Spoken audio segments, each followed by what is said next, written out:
Welcome back, everybody, to This Is My Bourbon podcast. I am your host, Perry, who has been yelled at and screamed at by his small children all day for the past, week or so. I don't know. I've kind of lost all concept of time. I'm very sorry. And with me is my co-host, who is a little frustrated with me because I'm a lot later than I intended to be for this recording of this podcast. It's Kyle, Mr. Corky. And I'm Kyle, and I'm happy, and I'm having a great time. Everything's great. No problems whatsoever. We're having a great time. It's a great day. It's a great night. It's a great year. We're going to have a great time. Let's cork off together. Kyle told me that he might be quitting already, even though this is his fourth official episode on the podcast. It's important to have threats ready at all times, just in case. And this is one of those just in case moments. Don't worry, it's not actually going to happen, but I wanted to make the threat. So, anyways, sometimes you just really know when you've misbalanced things, and we made the mistake of also trying to set an earlier bedtime for our oldest tonight, and it just did not go well. I'll say that much. So it's okay. We got a really good episode for you all this week. Yes. I have a great interview with Bennett Ray from Cookin with Congress. I hope you guys enjoy it. But we kick off every episode with a segment known as Flying Blind, where in this version of it, Kyle and I pour something for ourselves, and then we play 10 questions and try to guess what it is that the other person has in their glass. And Kyle, yes. Which of us should go first this time? Because I went first. I went first time. last. Oh, no, sorry. You did go first last time. My bad. Yeah, sorry. So go ahead. No, you're good. Okay, fine. Right. Write down your questions. Yes, I will write down my questions this time. As we go, so we can keep up with them. Yep. Yeah. Okay. Question 1. Kyle. Yes, sir. Oh, that's a stupid question to start off with. Does this whiskey... is this whiskey old enough to order a pour of whiskey for itself? No. Okay.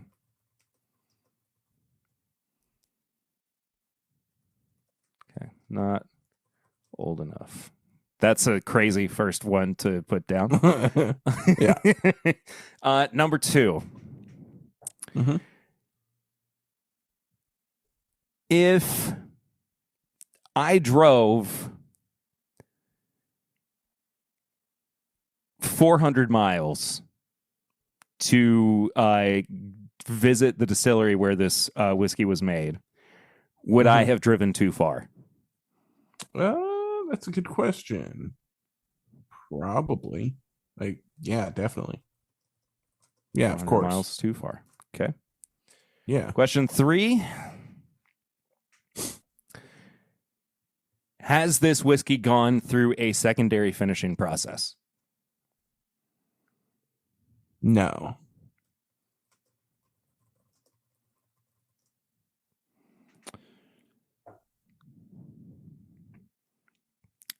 Would this whiskey legally be allowed on a commercial flight? Yes. Okay. Legally allowed on airlines. I'm legally blind. Hey, Tony's here. Tony's here. I'm so sorry. Thanks for showing up, Tony. What are you doing here, buddy? Question number 5. I'm just going to get this one out of the way. Is it age stated? Yes. Okay. And it's my first time having it. Ooh. Oops. I shouldn't have said that. That's my little bonus one. Yep, it's a bonus one. We'll give it to you. Okay. All right.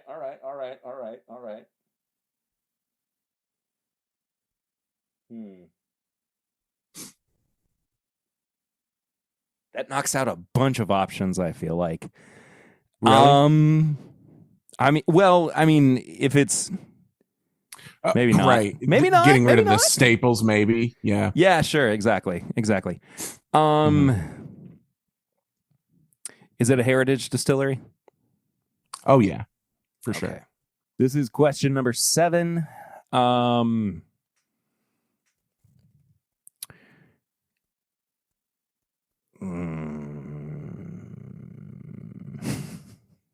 I can't answer grunts or groans.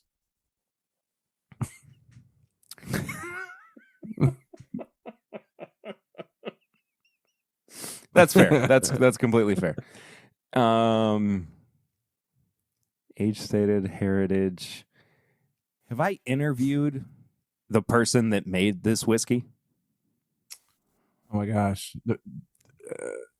Probably not recently, not in the last couple years, maybe, if at all. Okay. That's a tough one to answer, but Probably haven't props now. interviewed the maker.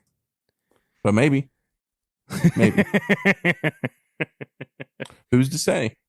Does this is a good question because I like this from my last time I did this. Does this distillery use multiple mash bills for their products? Yes. Yeah. Okay. Multiple mash bills. Okay, question 9. Question 10 has to be the guess, right? Like it's not 10 and then a guess. Not necessarily. I guess. Yeah. We'll have to. Okay. I'm just making sure because I get lots riding no. on. No, we'll allow a guess after the 10th. Okay. I think that's fair. Okay. If I gave this to a first time or an inexperienced bourbon drinker, would they find this to be quote unquote smooth? Yeah, I would say so. Smooth.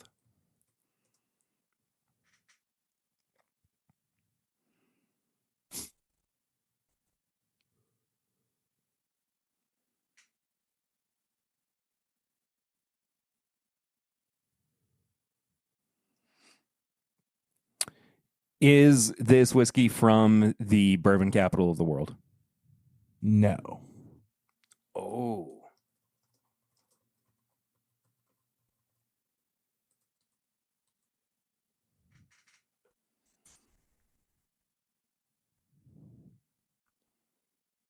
That one threw me for a loop. Okay.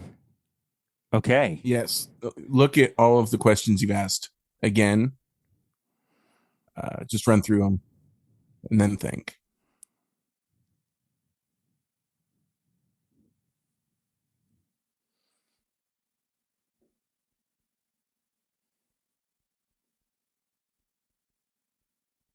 It's your first time having it. Mm-hmm. Legally allowed on airplanes. Yep. Which just means it's not hazmat.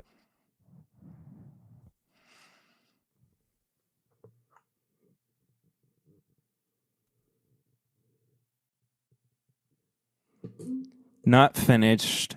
Heritage. Mm-hmm. Probably haven't interviewed the maker. Multiple mash bills. Smooth. Mm-hmm. And not from Bardstown. Right.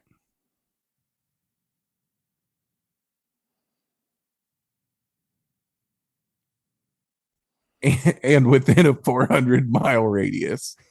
Yeah, I don't know why I chose 400 miles. I don't know. That's pretty far. But the fact... Oh, shit, it's Woodinville. It's Woodinville. Yeah, that's kind of where I was going initially, because you were like, yeah, he's probably not going to get this. Dang. I don't like this guess, but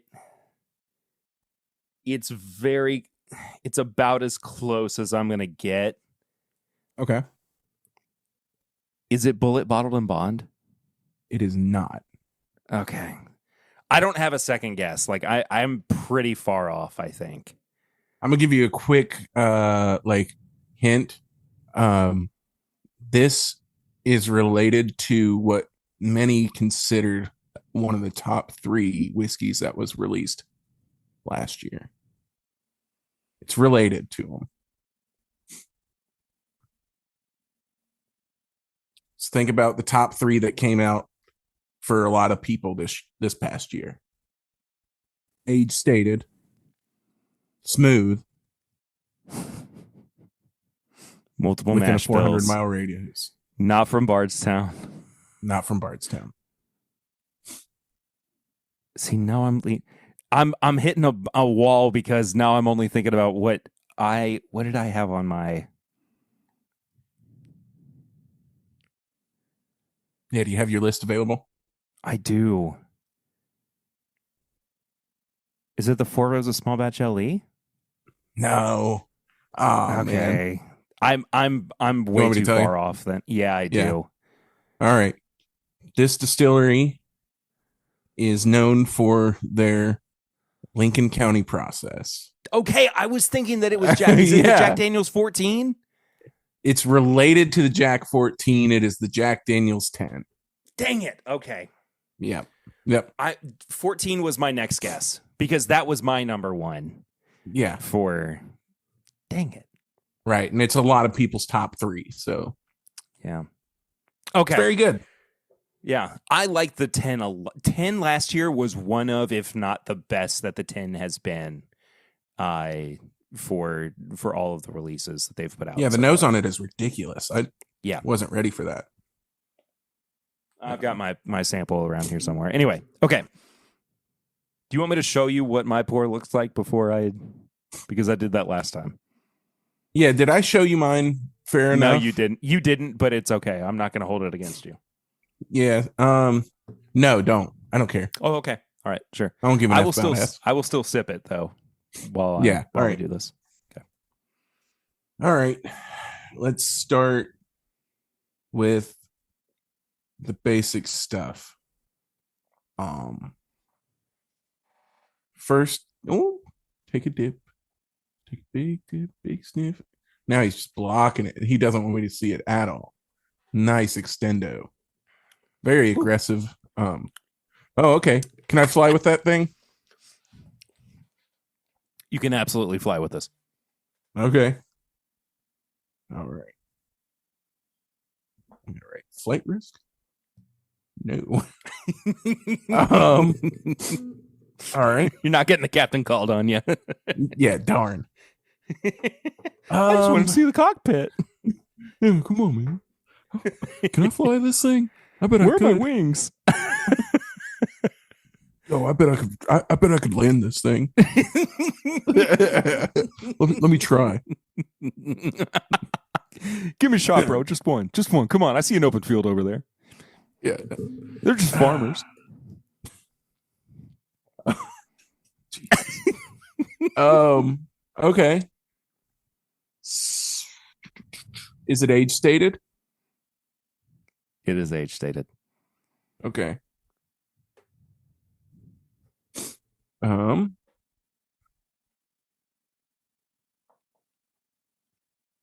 Was it distilled by the brand that released it? No. Okay.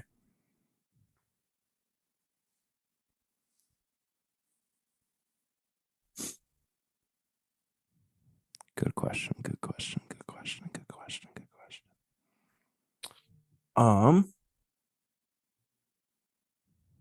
So then the distillery, let's see how will I say this? Distilled in Kentucky?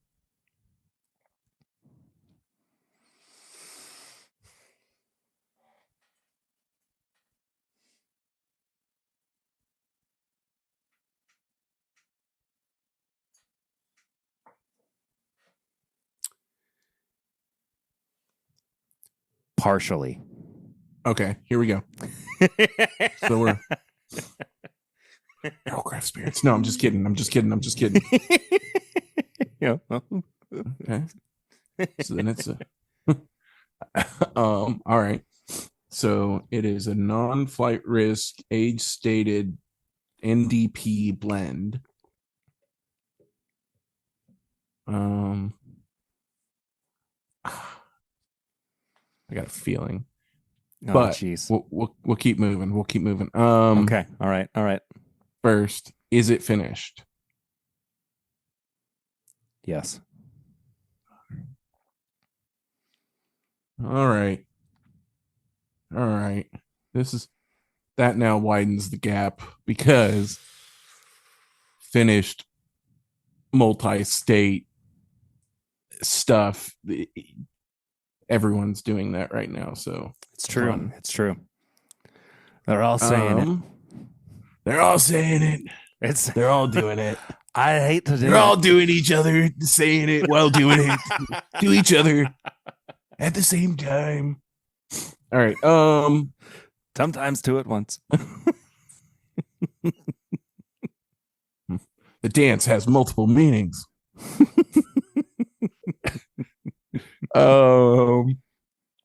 Dude. Okay. Do they have a location in downtown Louisville? They do not. Okay. All right. That takes out a couple of the guys. No Whiskey Row. Cool. That helps. Or does it? I mean, no, but it was worth knocking out Pursuit and Bardstown and what's their face that you reviewed a couple of weeks ago. Buzzard Roost. Yeah, Buzzard Roost. So that got rid of those three. Yikes. And honestly, also whatever the freaking Bob Dylan company or whatever. I can't remember. Heaven's Door. Yeah. Heaven's Door. So that was a strategic move there. You'd actually, yeah, I mean that was a good help. Do they spell their name wrong?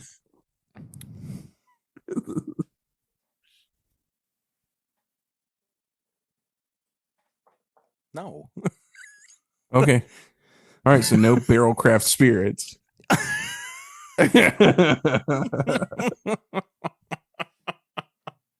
Dude, they spell their name wrong. Dang. Yeah, this sucks. This is a tough one. I mean, this is a really tough one. Yeah, because multi-state finish, I was initially thinking either we were going barrel or Bardstown. And then when I heard multi-state again, I also thought Pursuit, and then we knocked those two out. So now I'm clutching my pearls. I don't even know.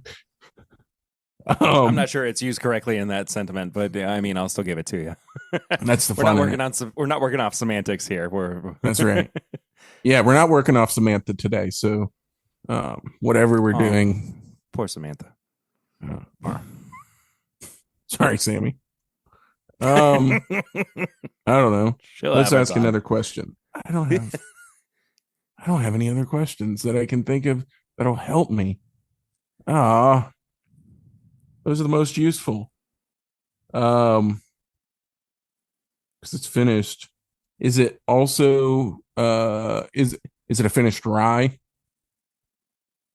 No, it's not. Okay.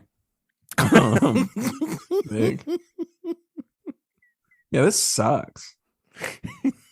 This is a tough one. Yeah. I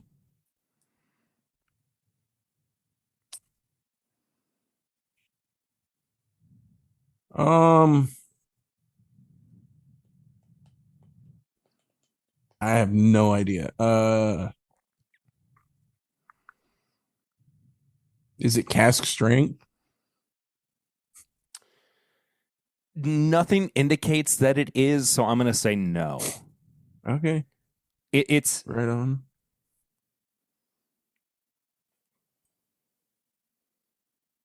I mean, it's batched. Okay. Who else is batching shit? Let me say this. It's too low of a proof to where I would anticipate it being cast strength. Okay. All right. Do you want to look at it? Like, not the Sure. bottle, of course, but the Yeah, show me the bottle, show me the label, show me everything. Great. Yeah, that tells me basically nothing. I mean, it's like copper. Yeah. Slightly darker than copper. So then it's finished in probably wine barrels of some sort. That's not a guess. That's just me doing Samantha.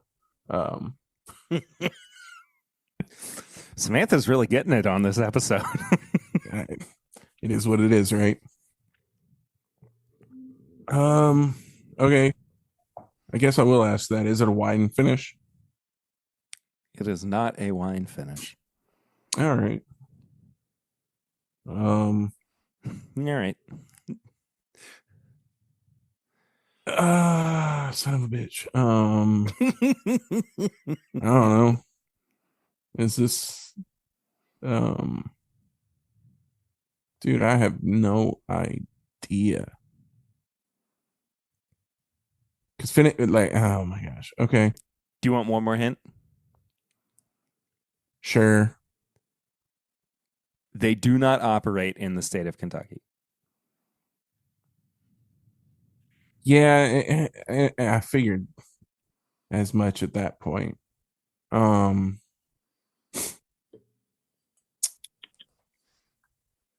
See, one of those like old scout like finishes. I don't know. That's all I got. Okay. No, it is not. Yeah, It is not an Old Scout finish. I know they do mostly MGP, but it is the Widow Jane the Vaults. Yes, I would have never 15 guessed year. anything Widow Jane. It's the 2025 release. 15 years old, 99 proof. This is the one that was aged in, or finished in, rather, mythological oak, which came from the Mediterranean oak forests of Greece. All right, right on. Could be Sacred wine to barrels, Zeus. but probably not. Yeah. Sacred to Zeus in Greek mythology, this oak imparts ripe notes of mountain sage, wild honey, and fig. Nice. Yeah, sure. Hey, Kyle, what have you been drinking recently? Not that. Sorry. Hate to be a Debbie Downer, but definitely not that. I don't know what you mean. I don't know what you're talking about. I have had a little bit of this B520 from Elijah Craig. Yeah, because you had I was hanging out canceled last night. Yeah, I don't know which plans though. That wasn't me. No, it wasn't. That wasn't me. No, I know. I'm kidding.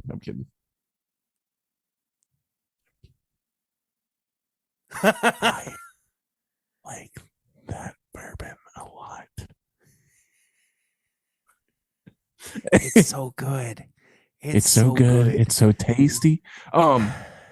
Yeah, so I had some of that B520. It's nice. It's good. I was hanging out with Chad and our boy Eric Jansen. He's got two S's in there, so you got it Jansen in there. Or whatever. That's my dog. He was sick. We hung out a lot and had turkey and B520. So yeah, that is all I've had today and yesterday and the day before and the day before that and before that. Well, for anybody who didn't listen to last week's episode, which actually was very few of you, for those of you who are regular listeners of the podcast, because last week's episode did phenomenally well compared to some of the episodes we've had recently. And lo and behold, I wasn't even on it. And Chad and Kyle took over because we had a death in the family. Lucy's grandfather, who was 92, or was about to be 92, actually, passed away. And so we had some, not exactly like week-long activities, but enough going on to where I needed to take some time off from the show. And Chad and Kyle stepped in and took care of that episode, which I've said to them in private, but I wanted to say on this episode to Kyle, thank you so much for stepping up and taking care of that episode, because it turned out phenomenally. Like, honestly, I was so proud of how that episode shook out. Like, I think the coolest thing about that episode is the way that everyone stepped up and was willing to support and show their love and appreciation in a certain way that was just by doing what everyone was good at. You know, we were just lucky enough to be able to come together and do something to take that weight off of your shoulders for that week. And everyone was just great and super thankful for the Chads for stepping in and all of the really cool barrel rings Chad we got Perkins. in. Yeah, everyone just crushed it. It was an awesome time, and we're so thankful for all of that. That was just it was fun, playful, and I really enjoyed that episode. Just a really good time. Too. There was a moment where I it solidified, and we did joke at the beginning of the episode about you turning in your resignation letter, but it did solidify my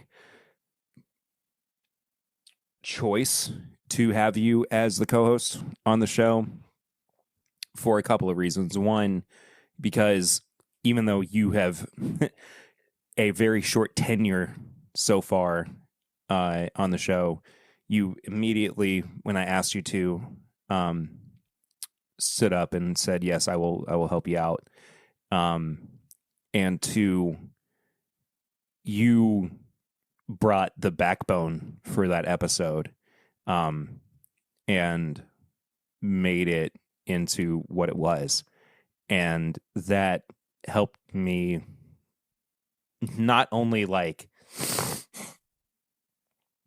feel comfortable with the future of the show, but also like gave me a moment where I felt excited just to sit there and listen to it again. Like there are times when I was just doing it solo where I was like cranking through editing, and I was like, I'm just so ready to be done with this. Like I gotta get it done and put out for people. But you know, even though I wasn't there for it, I was still trying to make it the best that it was going to possibly be, even though it was still my podcast. I was still excited to listen to it. And I think that, you know, it just goes to show like that is the future of this show. Like, in its rawest form, like you being there, and driving the conversation, with or without Chad. I mean, that was your baby. Sure. Was I think happen. Yeah, Chad is he has the experience for like presenting, and so he was capable of kind of guiding and hosting in that format. But I felt comfortable with the points that we had and all that other stuff. It was a really great time, and I felt comfortable in that situation. And I feel like I'm developing and getting more comfortable here every day and every week we do this. And I also think working on corking off is helping as well. So I think all of it's culminating at the right time, at the right place. And I feel like we're going to see an exciting little boom period together. And I hope we make that the hottest, sexiest thing on planet Earth that is almost entertaining enough to watch a full episode of. What a fun, sexy time for us. I'm so ready, Samantha. But But what I was going to say, aside from, again, thank you so much. Of course. Yeah. Was Lucy's grandfather passed, and we had a kind of week-long celebration of his life, and he got buried at Camp Nelson, which in a bourbon context, you say Camp Nelson and you think wild turkey, but what Camp Nelson truly is, was originally a battleground, and has military history, but has now turned into an armed forces cemetery. And he was buried at the cemetery, which actually is across the street from the rick houses that Wild Turkey owns, where those infamous or famous, whatever, Wild Turkey barrels are aged. Those rick houses. And so throughout the week of celebrating his life, even though he was a teetotaler,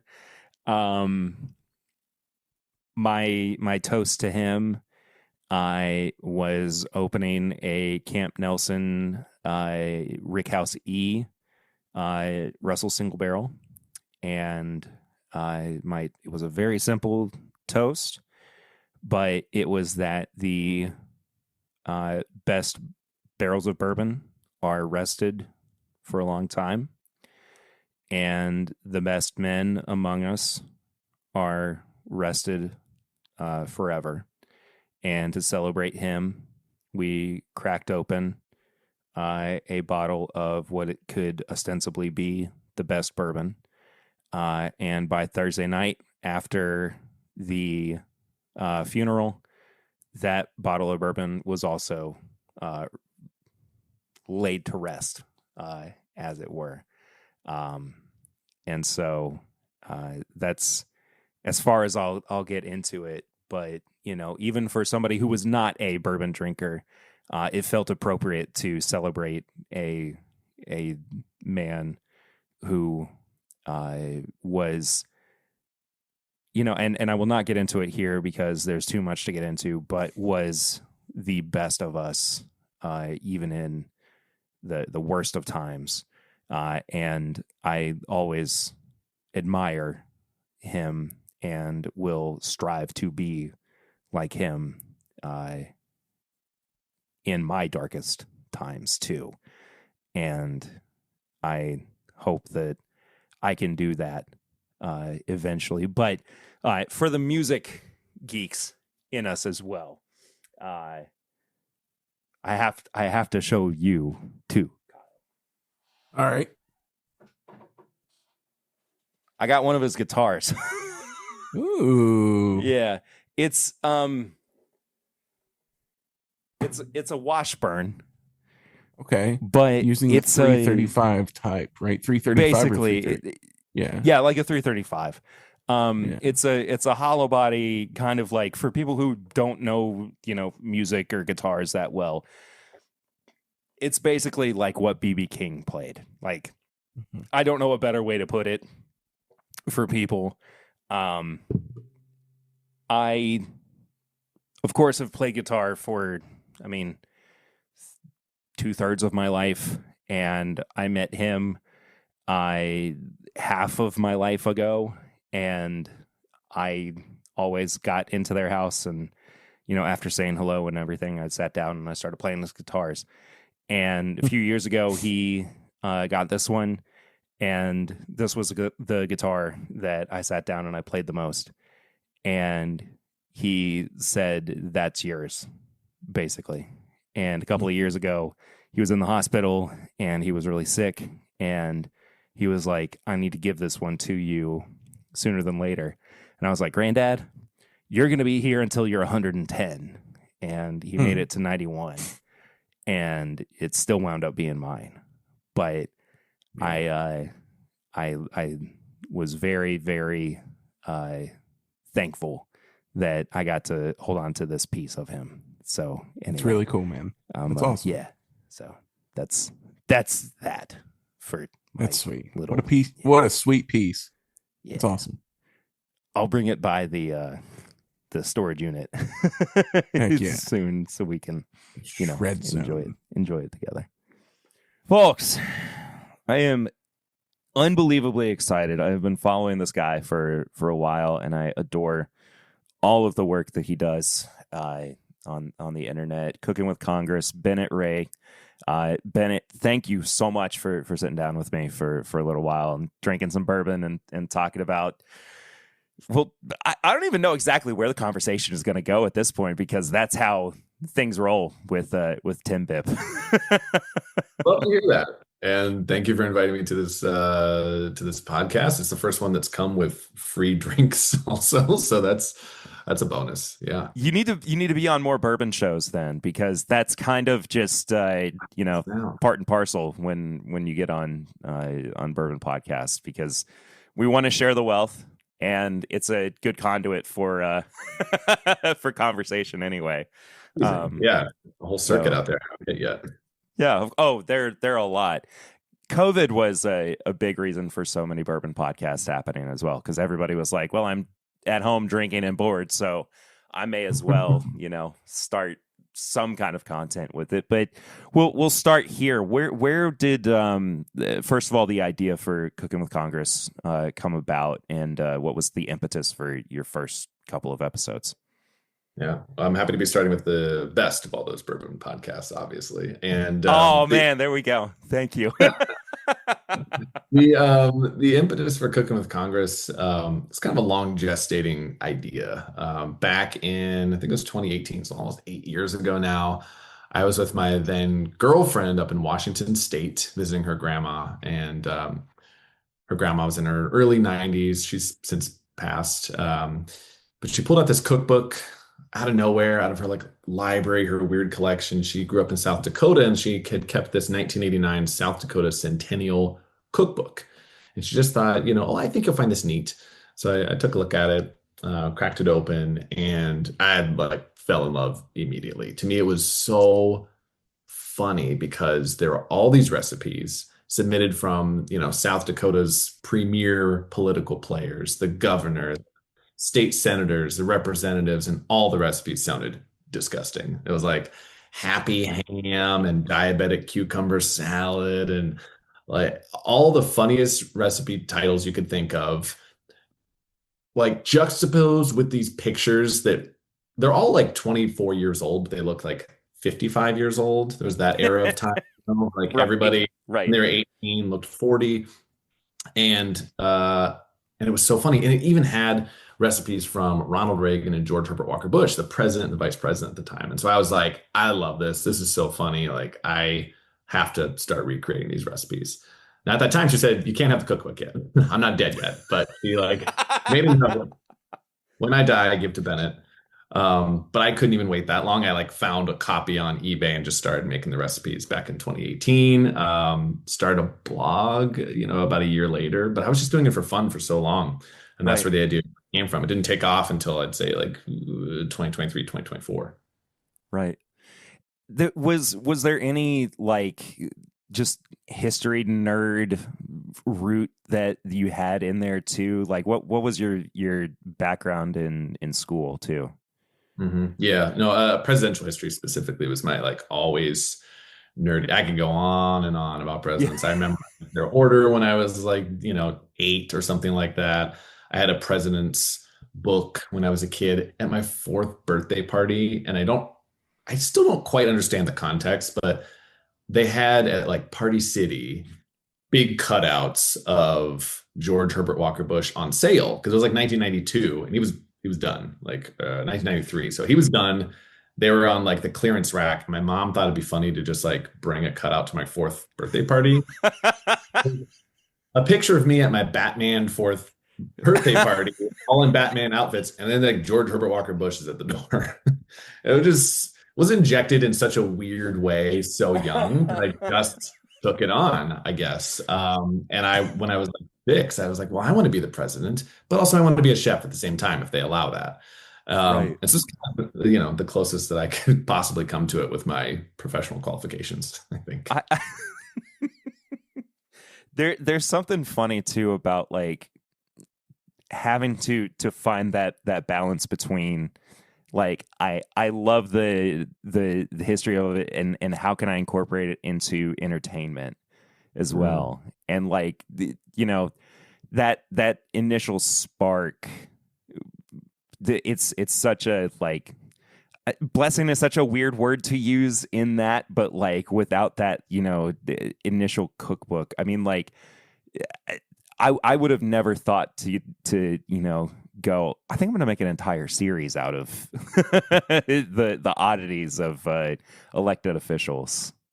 Well, Yeah. it's one of those things. I don't know if you've ever felt this way as a creative person, but some stuff like grabs you and doesn't really let go of you instead of the other Yes. way around. Like I've had tons of ideas. I'd be like, oh, I love this idea. And I'll like run with it for a little bit and then I'll stop. But Cooking with Congress, I think was this like, I don't know, an idea that didn't quit on me. And it just kept coming back. And I tried iteration after iteration. I did a blog. I shot like a pilot with friends that was fun, but wasn't focused. Sure. I did when I had a newborn baby at home. I was like, all right, she's asleep. I'm gonna like go shoot some stuff for YouTube and do like a 10-minute version, but it was Yeah. still kind of coming around and finding its voice and footing. And so Yeah. it was just a matter of repetition and I don't know, I guess obsession too, like a some sort of obsession. Right. And I think that, not to get too into the weeds for anybody watching, but there is something about like once creative sit down and we talk about our process, we just have to kind of get it out of the way. But that format of like short form content, I think does really lend itself super well to quickly talking about like the day in the life of an elected official and what they would eat 3 meals a day, and also just giving people a brief overview of weird, absurd, or in some cases just run of the mill food, right? Like eating is such a universal notion, like as Josh Scherer of Mythical Kitchen says, we all got to eat and we all got to die. And it just is a very natural thing that we would kind of slot ourselves into, like, oh, I could see myself eating that. Oh, I could not see myself eating that. But then you have the anomalies like Winston Churchill, who, drank and ate more than most people will do in their entire lifetime. And more champagne at the very least. Yeah. A lifetime's worth of champagne within, I mean, for most people, probably a week. Impressive. Was the champagne the hardest part of that episode to get through, or was No, it the cigars? Yeah, it was the cigars. Yeah, far and away. I mean, listen, 14 drinks throughout the day is a lot of drinks throughout the day.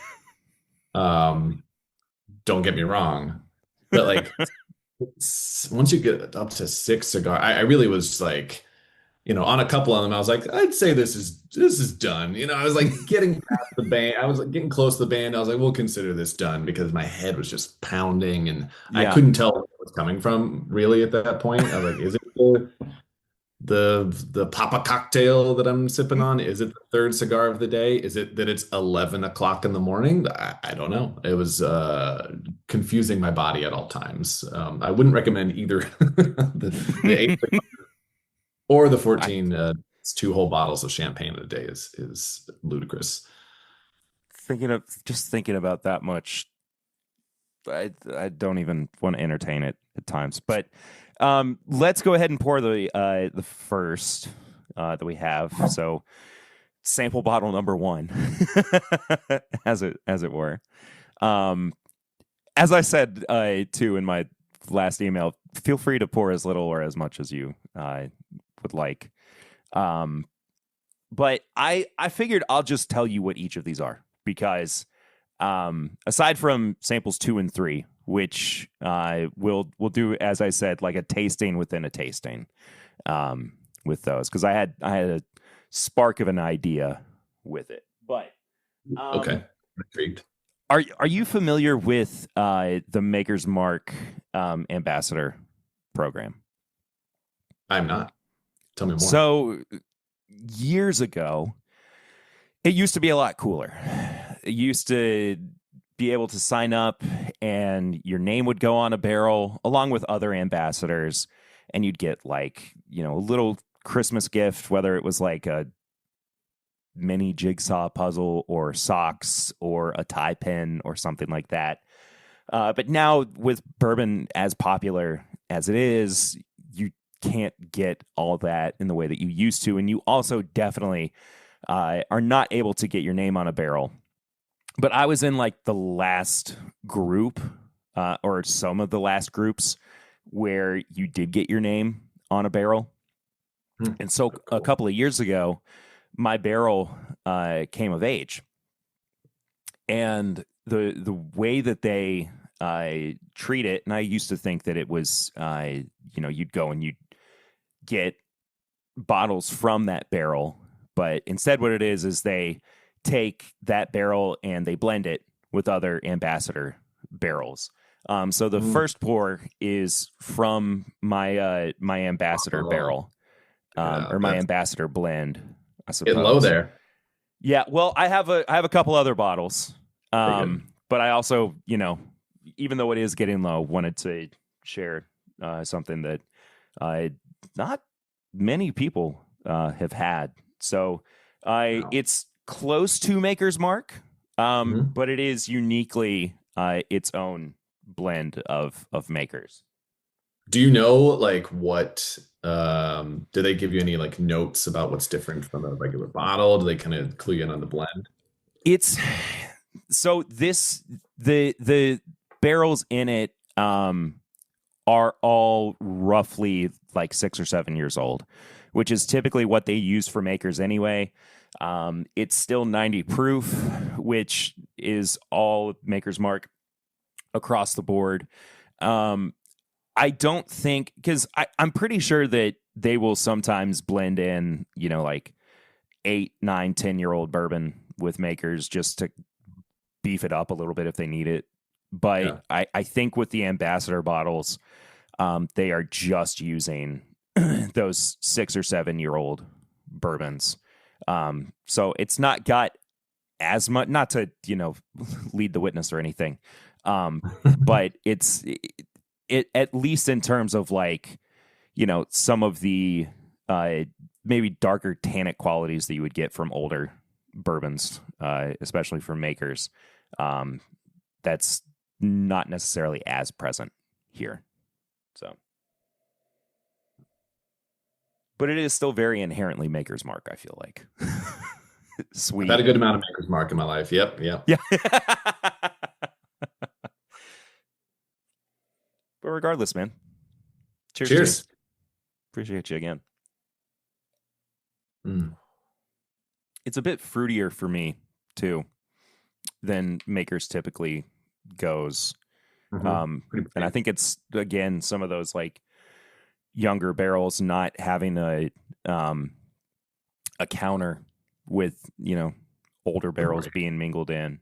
But it's so unique.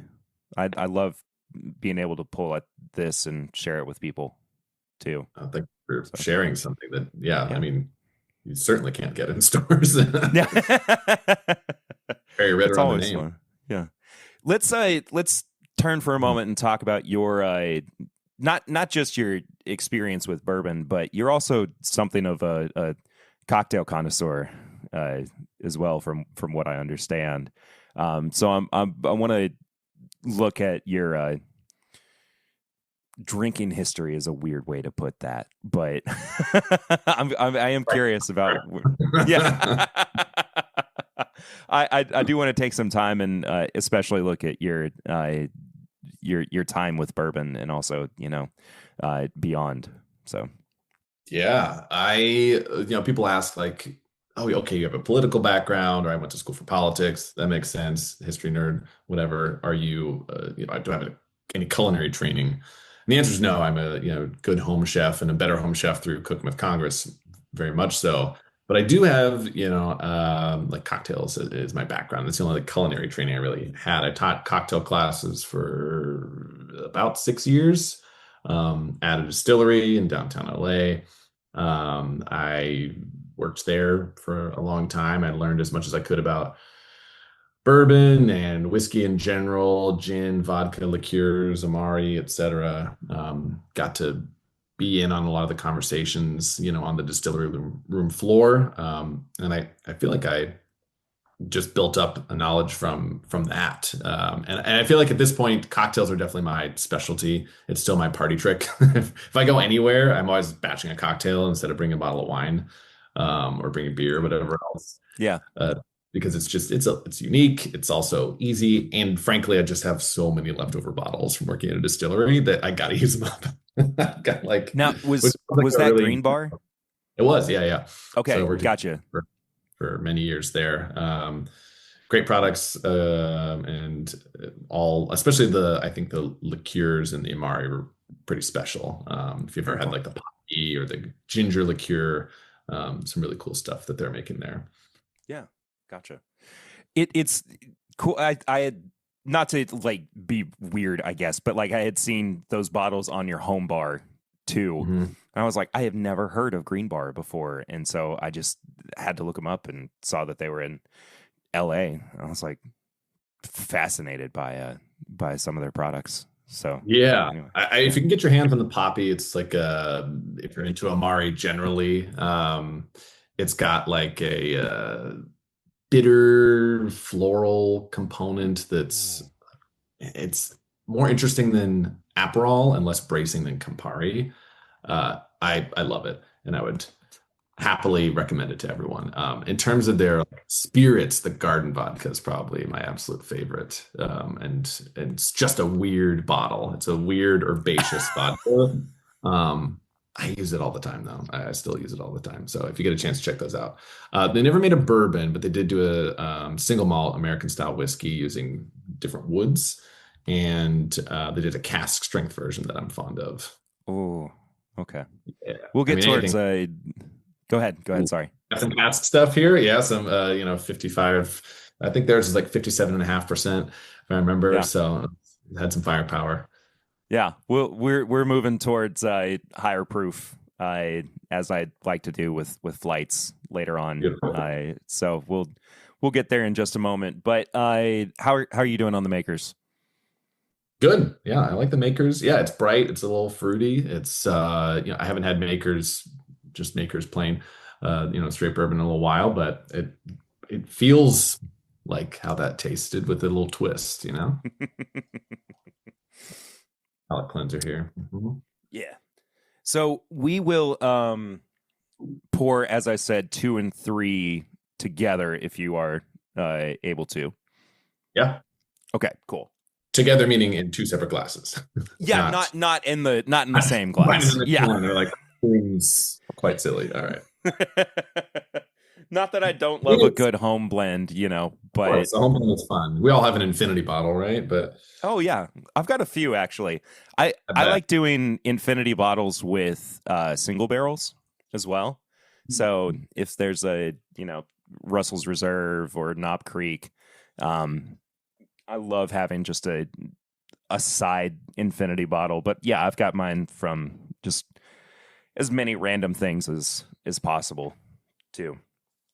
But I don't really weird stuff too going into it. I have no it's truly whatever the last dredge of a bottle is, it's going in there. I'm pretty sure I put like Screwball in one of them. I was like, yeah, sure, a touch of Screwball, why not? Make it interesting. May as well. So the only thing I'll say about this before we dive into these two side by side is that they are from the same distillery. Okay. There are other similarities, but we'll get to them momentarily. So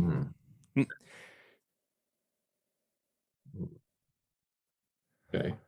The inquisitive noises have begun.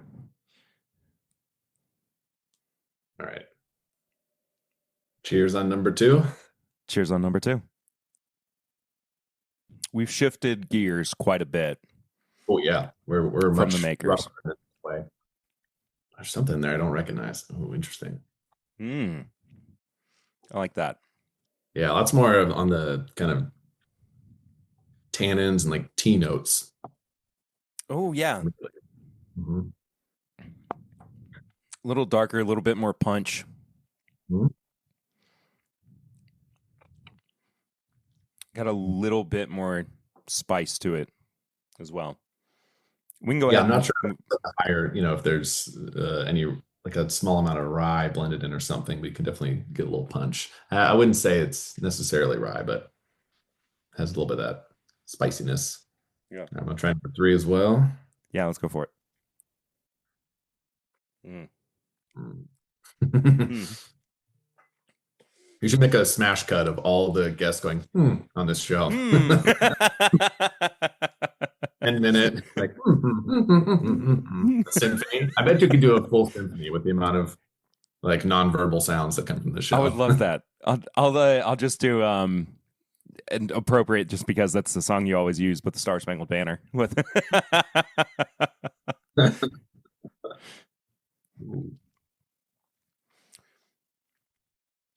So there is one distinct difference between these two, even though they're from the same distillery. And I'm curious if you can pick up on what it is.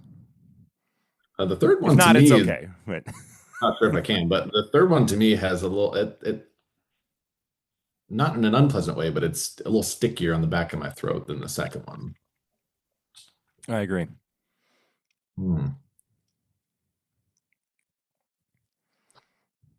I can't tell if that's proof or if it's probably it's lacking to me it's lacking that like woody spice from the second one, or it's not as strong coming through in number 3 for me. It is funny you said that like it's sticking in the back of your throat, because that's all I can notice now. Like it's just hanging like right by, well, I don't have tonsils anymore, but right where like my tonsils would be. New tonsils. The tonsils there. Yes, I'm growing tonsils now, folks. It's all bourbon induced. So I'll go ahead and do the review. Well, first of all, I'll ask you, which between the two do you prefer? I prefer number 2. Okay. I was curious if you would. For a couple of reasons. One, it's geared more towards like cocktail usage in a way. It's more of the versatile pour, whereas the second of the two is more of a sipper and more for the bourbon nerd, I guess. Like it has won awards, and it quickly became hard to find because it won like San Francisco World Spirits Competition Bourbon of the Year or something. But they're both from Heaven Hill in Bardstown, Kentucky. They are both bottled and bond bourbons, so 100 proof. The first of the two is Evan Williams bottled and bond. So 4 years old. Probably. I would be surprised if it were 5 years old. But as we know with bottled and bond, it has to be at least 4 years old. But the second one of the two is Henry McKenna bottled and bond. So we went from a 4-year-old $20 bottled and bond to what is now like a $60 10-year single barrel bottled and bond. This is a fantastic discovery for me. That's I like it's such good news. It's good news. Yeah. I'm like, oh, we can get something for times less that I like. Hell yeah. And I do go ahead. And I do in cocktails too. So like, some of my favorite bourbons, my go-tos are usually great, like Buffalo Trace. Like I'll use Buffalo Trace all the time because it's great for cocktails, right? Like it's just kind of built that. And and a lot of people I know love sipping it too. So it makes sense to have something like that on my bar. But Yeah. I'm also not familiar with Henry McKenna. This is new to me.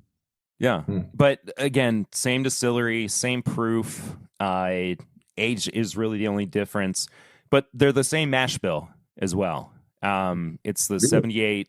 What do they do? 78? No. 75, 12, 13, I think is their mash bill, if that math comes out right. Or 85.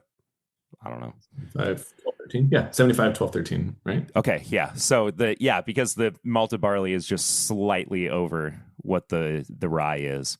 So yeah, they're both rye bourbons. We went from the wheated bourbon with Maker's Mark to now rye bourbons, and yeah, you were on the right track with the spice coming from at least a rye component there.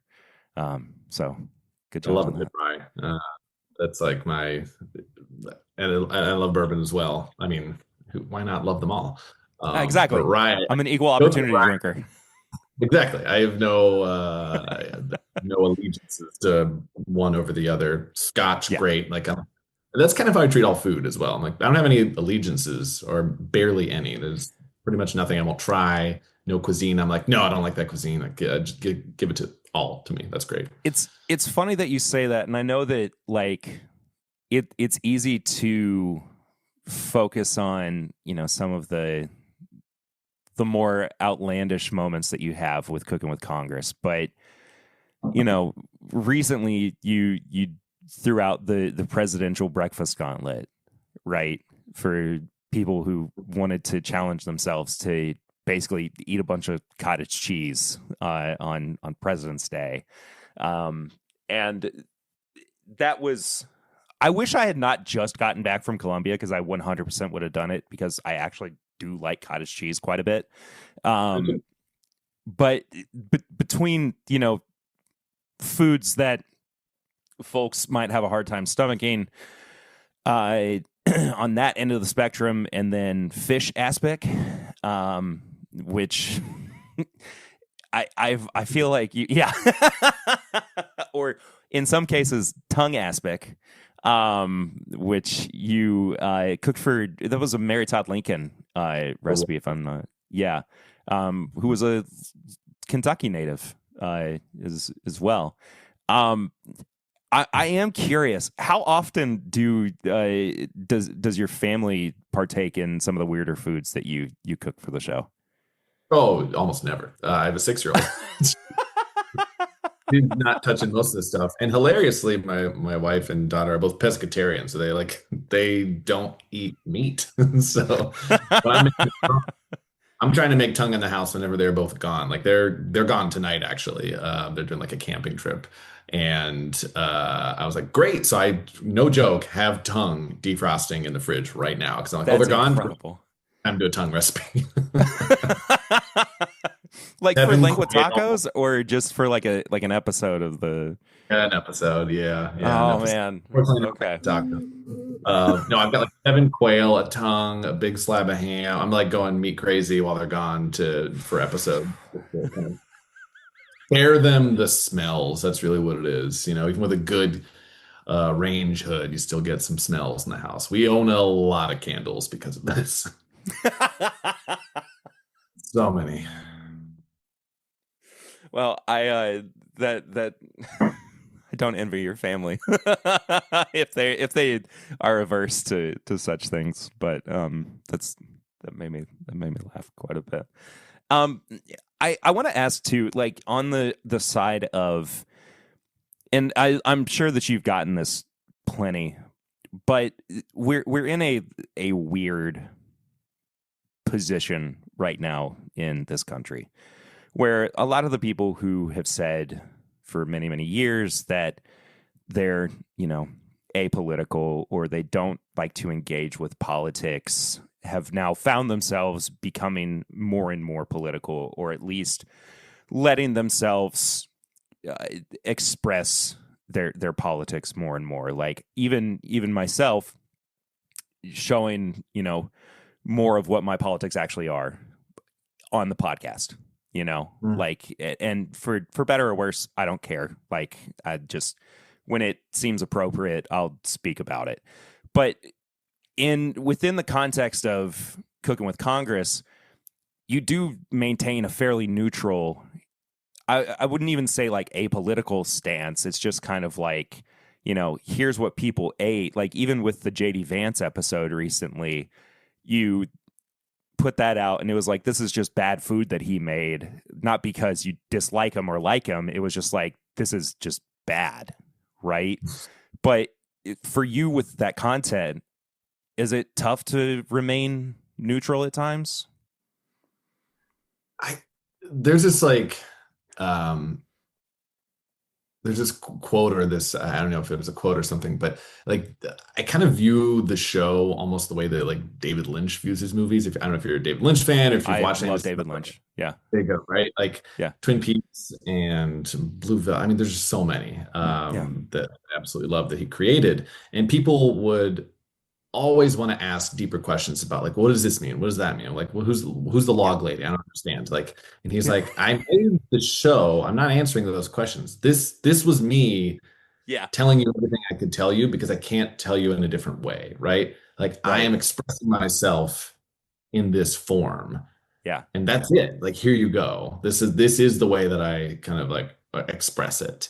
And so almost in a similar way, I'm like, this is sort of my political viewpoint in a way. Like the show is my political viewpoint and in and of itself, if that makes sense. And I feel like people can, and there's like different interpretations. Certain episodes may feel different, but if you take it as a whole, you're like, oh yeah, okay. I think I understand like Sure. how this person views politics and the world. And because I approach, eating like America very differently than I approach eating like a politician, I think. Right.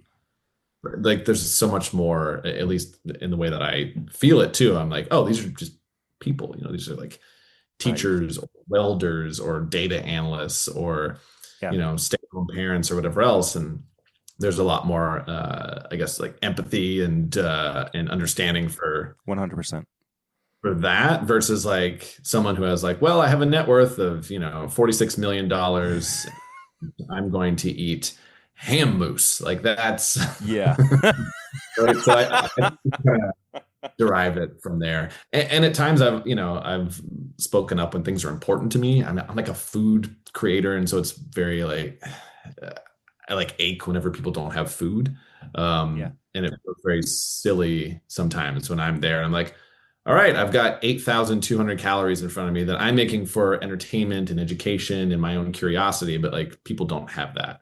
And so I think those things are important for me to talk about. And sometimes I feel a little crazy when I see people with like food halls or something that's very disconnected and they don't like also support like food banks or something like that. Like, yeah, like go help the people who can't eat because you're clearly eating well. And so I try to do that as best as I can, but it's messy. And I think you're right that it's sometimes there's a pressure to speak up and speak out in the right ways. And everyone just kind of has to choose the way that makes sense to them.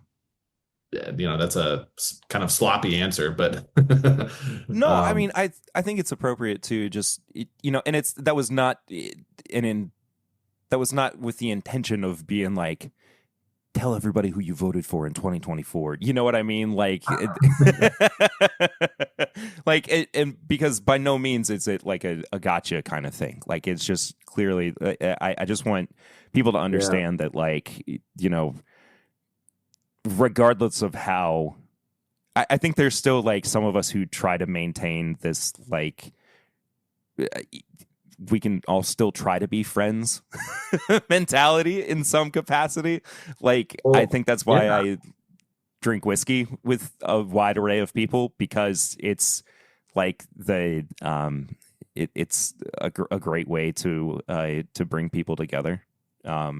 And I feel very strongly the same direction. I grew up in a kind of multi-political household in terms of viewpoints. I've had friends all across every single aisle over time. And I also think that there's a lot more that connects us as human beings naturally, and Completely. stuff just gets in the way of that, whether intentionally or unintentionally. Powers that be can get in the way of that. And so I've just found, especially with food and drink, like there's a lot of connection that's already there. I think it's Yeah. funny sometimes even with the Eating Like America series, people will assume they know the gender or the politics of a particular person, and it's like you have no idea who you're talking to. You just know they're, a person just like you. This is what they're eating every single day. And so it's kind of funny to me to think about like, oh, I love this episode. This is really cool. And like, what if I told you it's the exact opposite person of you? Yeah.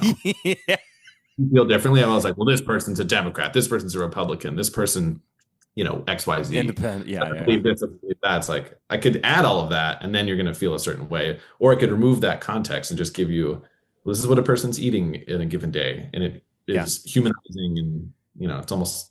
I'm not going to do that eventually and be like, haha, see, they're they voted. But I think it does Go that, ahead. Yeah. No, I think it sort of gives people that like human connection first, which frankly is how people come together. We remove all those other barriers to understanding that I think the media and lots of folks in power really, really enjoy having in place because it bleeds, it leads, right? Right.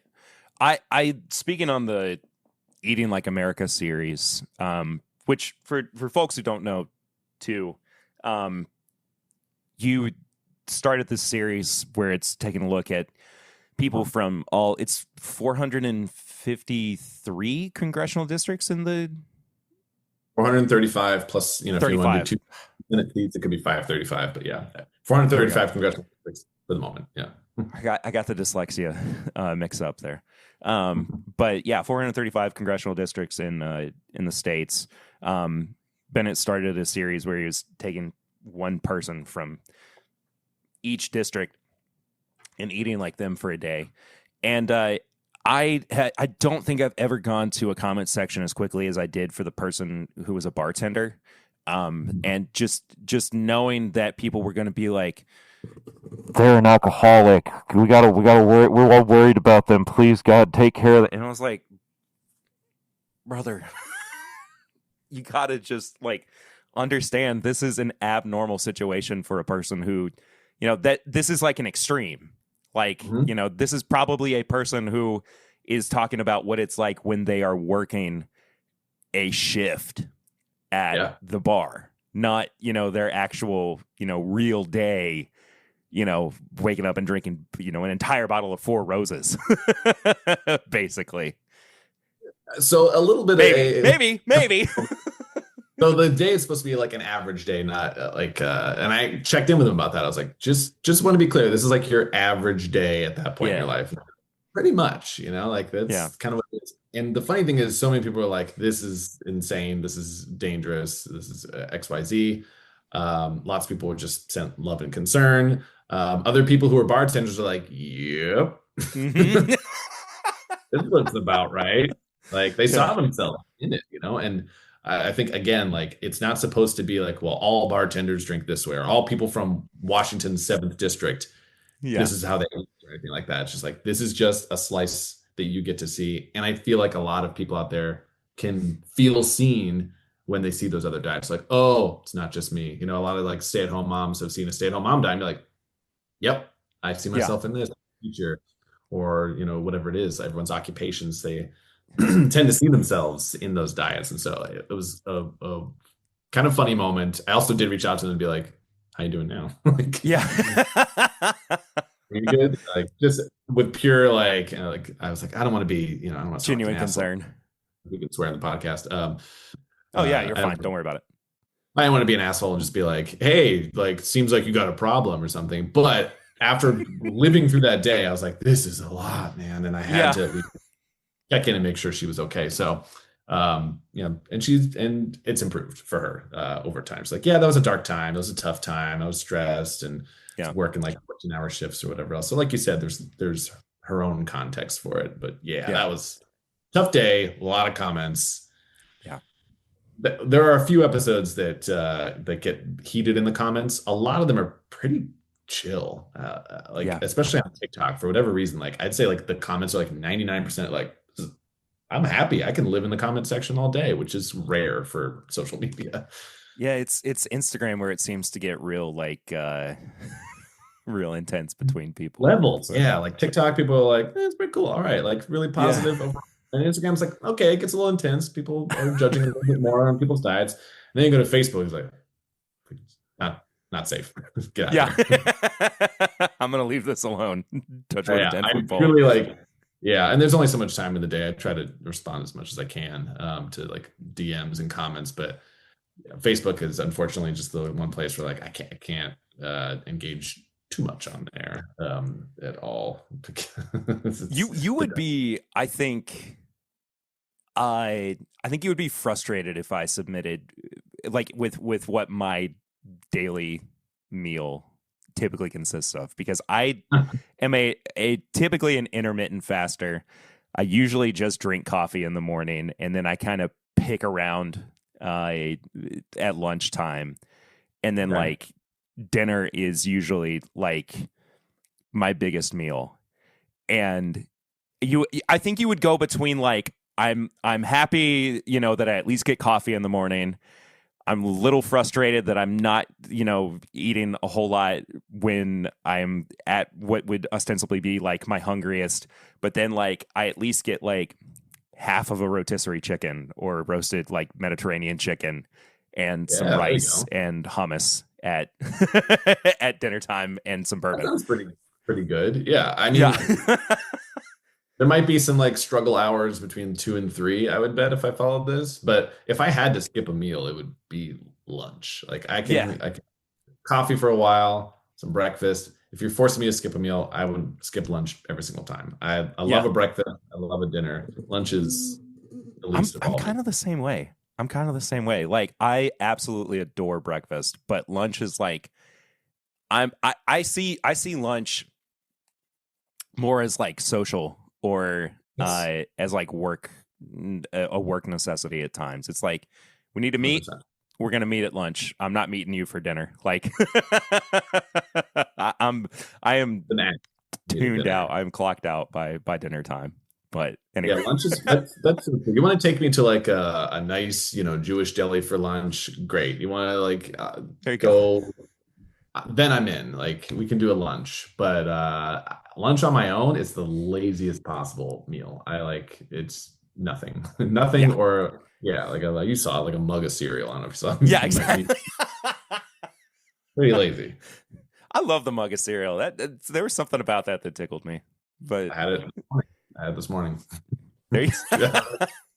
I gave you the honest truth of like what I eat in a day, at least on my off days. On my on days, which is twice a week, man, if anything, it's a wide range of absurd things. Oh, that's the Well, let's title of move my on. memoir. A wide A range of wide absurd. range of absurd There things. you go. Found it. Well, you had mentioned how much you love rye, and ironically enough, sample 4 is a rye. Huh. And this is actually a rye that is kind of geared towards cocktails as well, because it is named after a cocktail, and is actually the newest iteration of this brand, but it is the foolproof Sazerac rye at 125 proof. I have not made a Sazerac yet with the foolproof, but I did it with the 100 proof that came out last year, and it was phenomenal.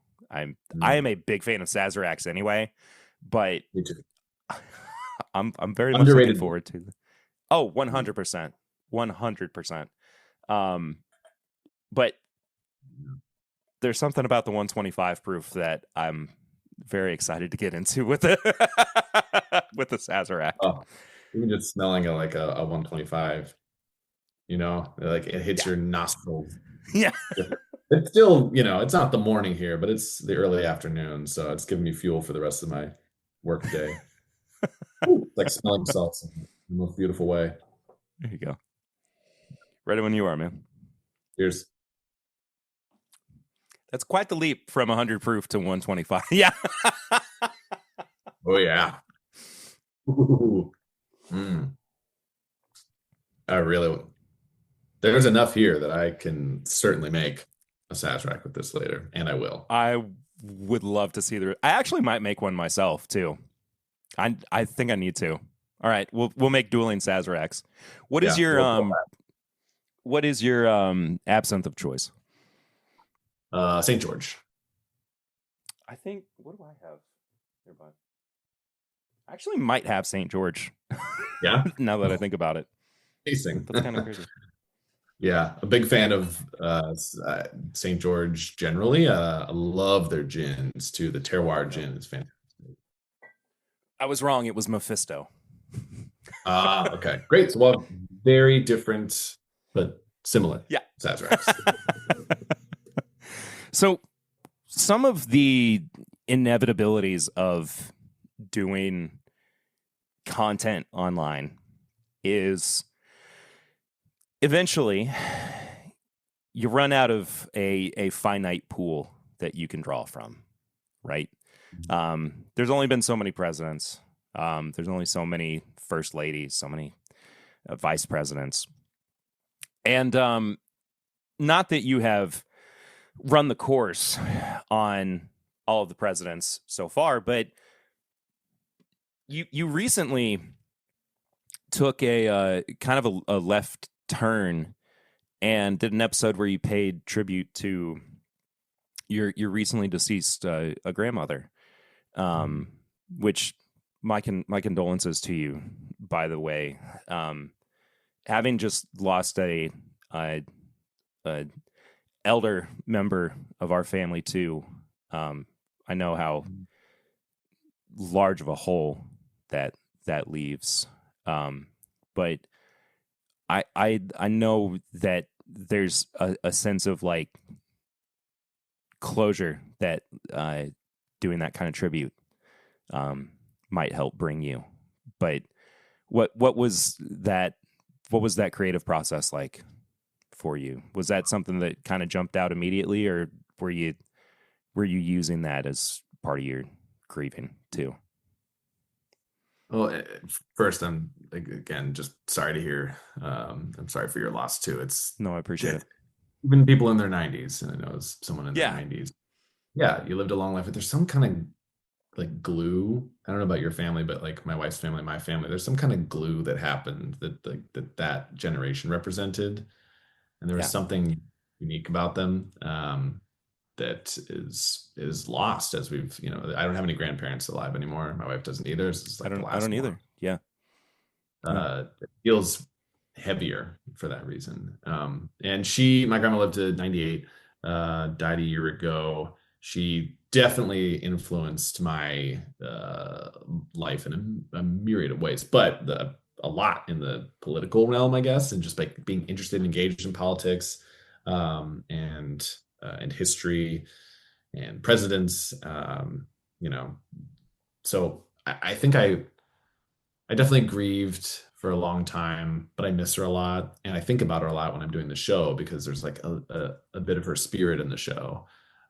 She was like, if you had to picture her, she would be in like a full plain white tracksuit with like a red, white, and blue ascot, like, she'd look like if Barbara Bush had a little zest, like, which is such a strange like element to bring into the show, but I think it's kind of there in the background, like the national anthem playing. I love it. It's perfect.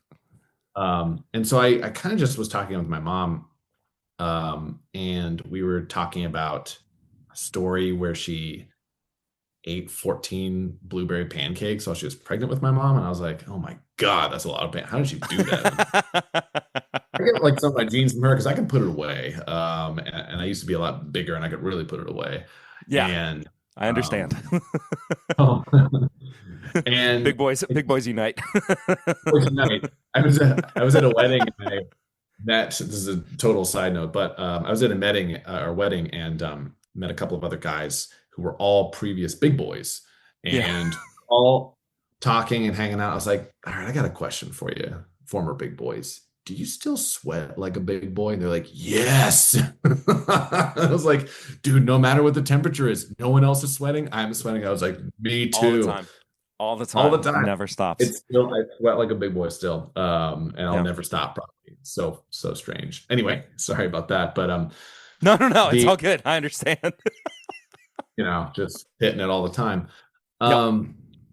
We got to talking and I was like, what did grandma eat like? I started to reminisce about what my grandma ate like. And then my mom had some recollections that I had lost over the years. And I was like, I think I want to do this for her birthday. I think that'd be really special to me. It was really cool to eat like my dad for a day. And I learned so much and I get to embody presidents and people all across the country. And I thought, well, I get closer to the people that I'm eating like. And so why wouldn't I pick someone close to me already? And it was really emotional, and I got to be a little bit more vulnerable there. It also clearly like touched a nerve with a lot of people in a positive way. It was a really wonderful response that I did not anticipate because I made it sort of for me, which is funny because it's always those things that seem to take off, right? You're like, oh, I'm just doing this for me. Everyone's like, I see that. And when you do it for everyone else, and like, it's not as authentic, right? Yeah. So it was fun. It was a trip down memory lane. It was a revelation. I totally forgot that she had bed Pringles, that she just like kept a can of Pringles in her bed. So she woke up and she's like immediate salt. I loved it. And I think I want to continue that and like give that to other people as well, right? To like remember their grandparents by what they ate. And so maybe they'll be able to see it, see them come alive in this different way. So you talk about, reaching the end of the presidents, like, yes, eventually, like I will have gotten to all the presidents in terms of their daily days of eating. Same with the first ladies. There's always more politicians. One is born every moment, fortunately or unfortunately. But that was an idea. I was like, what a cool way to maybe bring people back to life, or even, make them feel more alive if they are, but they're in their 90s or they've faded, but they can, see someone eat like their grandparent, for an entire day, in a kind of like honoring way. So I think I'm going to try that whenever I've got time in the near future. I recently went back and watched your worst recipes of 2025 video, and I laughed at your bologna cake recipe, and it made me think about my wife's grandfather who just passed, and he always said that he'd have been perfectly happy just living in a trailer and fishing every day and eating bologna sandwiches. And I was like, maybe that wouldn't be a good one to submit to Bennett for. Oh, I would totally do that one. I grew up on bologna sandwiches too, I think it's of a certain, era, certain part of the country, certain socioeconomic class. Like if you're not eating bologna, I don't know. I don't understand you if you're not eating bologna sandwiches. I mean, I definitely grew up on them too. I haven't had bologna in I don't know how long, but it is funny though, because I watched that part of the video and I was like, man, you know what really kind of sounds good right now is bologna. I could go for a little by that one. Yeah. I mean, maybe not in the 9 or 10 layer bologna cake with what was it? Whipped cream in between. Not whipped cream. It was cream cheese and then a ton of cheese. horseradish on top. Yeah. Just on the top though. Yeah. I don't think I would go that impressive direction. Though. It's kind of like watching the fish and jello thing and be like, I can go for just a big old branzino. Okay. That's fine. Good for you. Okay. Yeah, that's one way to go about it.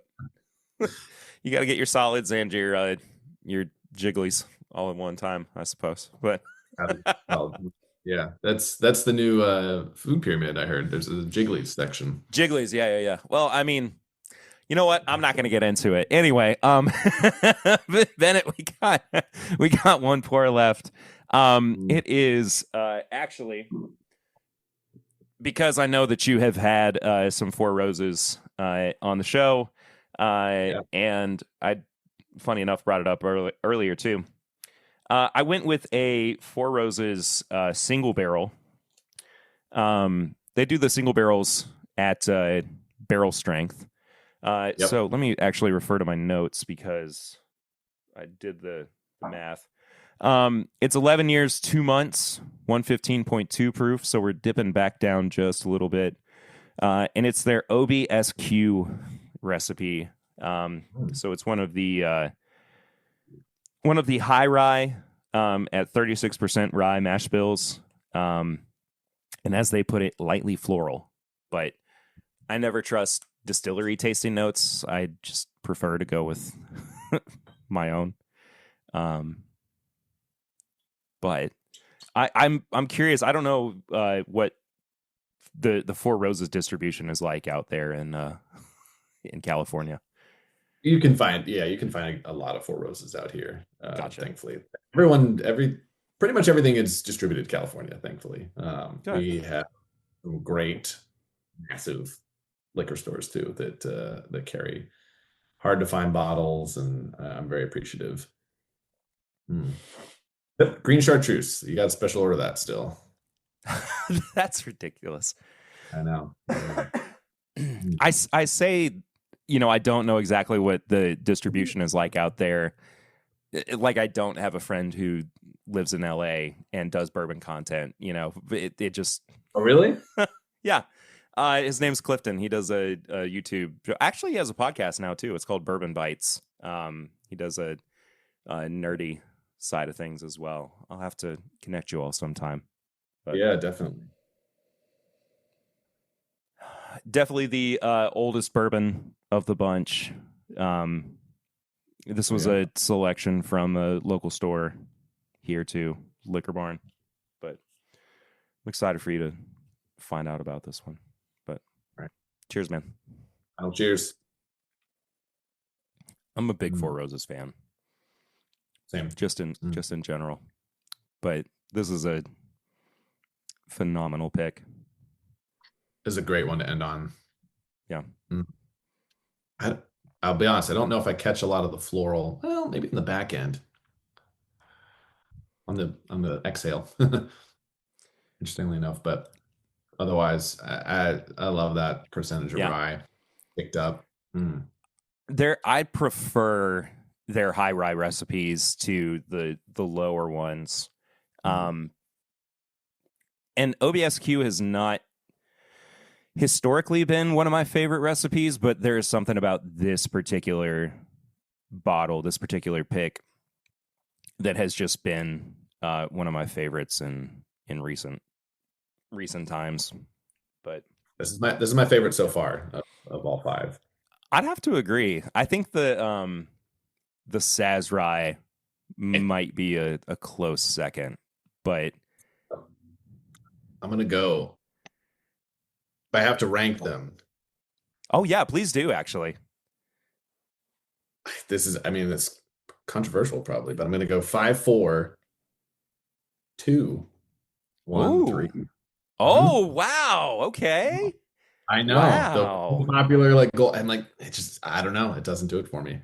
I did throw you a couple of single barrels, and I mean, single barrels are some of the more divisive pours out there. So it's understandable. It happens from time to time. I still like it. Don't get me wrong. I still like it, but I know, dude. I'm messing with you a little bit. It's okay. But yeah, 5 is excellent. This is so spicy, strong pepper. There's I don't know if you have it where you are, but there's this wild plant called spice bush, and it's almost. I'm not sure we do. So my dad will go and forage, and he'll find spice bush berries and grind them down, and it has this note of spice bush in here. That's ooh. To a real nostalgic place because I grew up eating, ground spice bush. Really lovely. Interesting. It's like I'll have to look it up. Yeah. Punchy allspice almost. It's somewhere in between. Okay. Yeah, it's really interesting. Gotcha. Because I was wondering what it was adjacent to, so you went ahead and answered the question for me. Yeah. Bennett, before I let you go, I have to ask you too. What you've still got a handful of presidents left, of course, in in Cooking with Congress. Who are you most looking forward to on your docket right now, and who are you least looking forward to as well? Well, I just finished up Millard Fillmore last week, the world's most famous U.S. president, probably.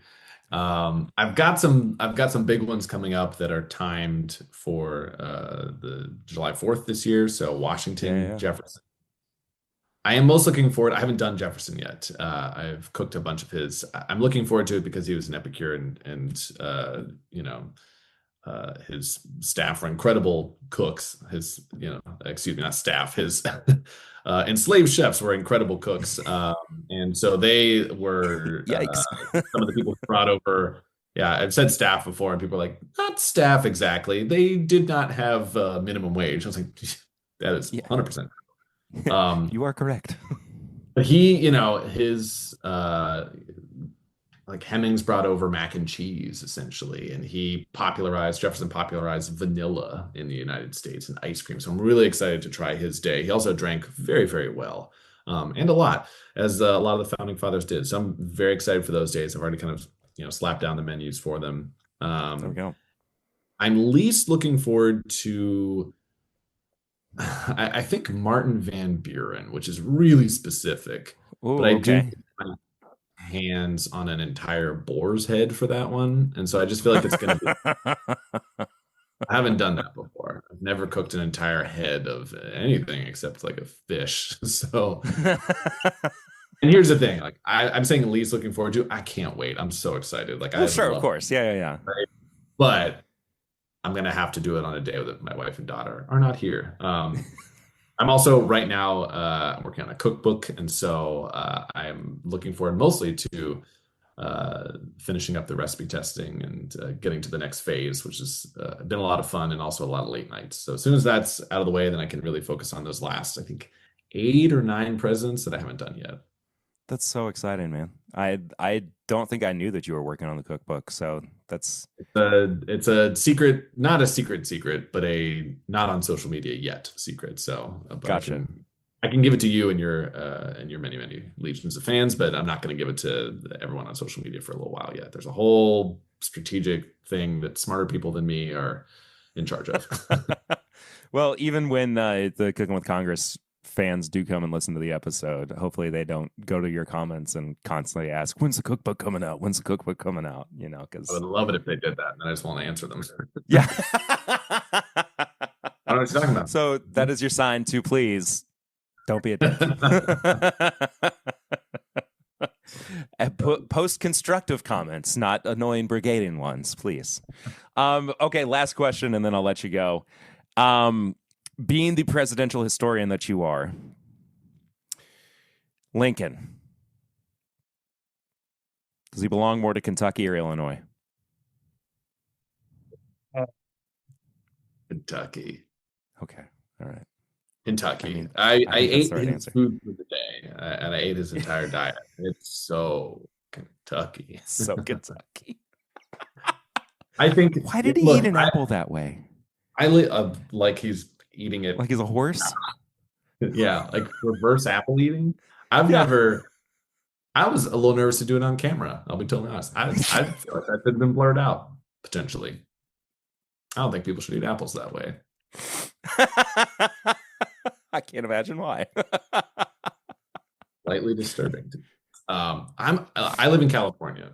Like I am very Californian, I guess, in a lot of ways. Like I like sunshine. I don't know what else. Like I am out. It's 85 degrees here right now. That's so nice. I look like I'm headed to like Palm Springs to go lay by a pool with my shirt or whatever. But where do I belong? Like I'm from Pennsylvania, and there's like that core of Yinzer in me, that Pittsburgh, whatever, that like never really leaves. And so I think A belongs in Kentucky. Yeah, Kentucky. We literally have his birthplace as a historical landmark. Yeah, in Kentucky. Like, Why does Illinois have the land of Lincoln on their license plates? They've got a lot of other stuff too, you know. They've got a lot of other stuff. Give us Lincoln, man. I don't get it. Like, Like that's Chicago, and like, well, that's one of the major four cities in the United States. They can rest on other laurels, I think. But you know, it's a fight between Lincoln. it's a fight between you guys. I said my piece, and now you can take it and use it against the Illini. I'm building a coalition of people who believe that Lincoln belongs to Kentucky. So you're actually the unbiased. first. I say that. I just made up my mind. So somehow Abe Lincoln has come up on every other podcast episode. Maybe you do have a specific guest type. No, on episode 423, this is the first time it's ever happened. So there we go. Bennett Ray, Cookin with Congress. Where can people find you? Anything else you want to plug before I get you out of here? Yeah, at Cookin with Congress. No G in Cookin, like it's old fashioned Kentucky home cooking. Pretty much everywhere. Instagram and YouTube, Facebook if you like to get filthy in the comments, and TikTok. As well as I got a Substack, so just like a monthly newsletter where I share some recipes and other things. And mostly just plug and go check it out if it's interesting to you. If not, then that's all right too. And I've loved being on this podcast more than most others, I gotta say. And I don't say that often. And it's not just because you gave me free alcohol. It was really a great conversation. I really enjoyed it, Perry. Appreciate you, Bennett. Thank you, man. Thank you.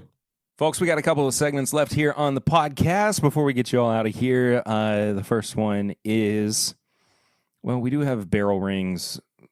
Kyle, I think you should be able to hear them. Let's try it. Okay. Let me pull it up. This is a segment of the show that you can actually be a part of if you send in a text message or a voicemail. The number is 859-428-8253.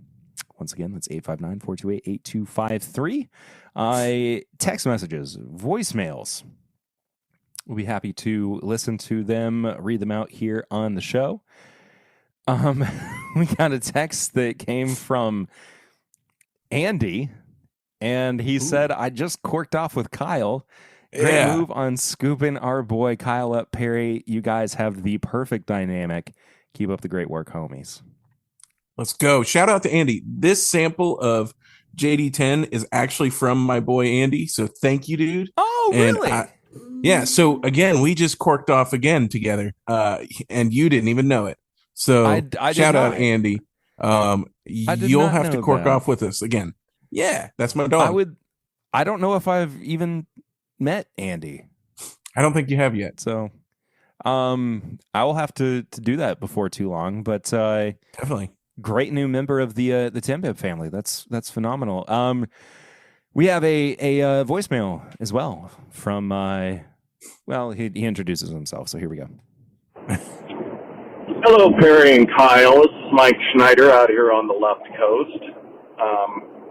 Wanted to give you a tips and bits, sort of, but it's whiskey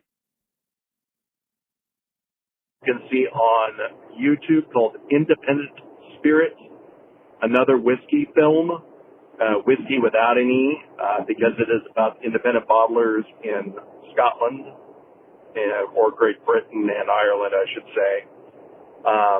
Very interesting movie, which then leads me to think about why is independent bottling not more of a thing here in the United States?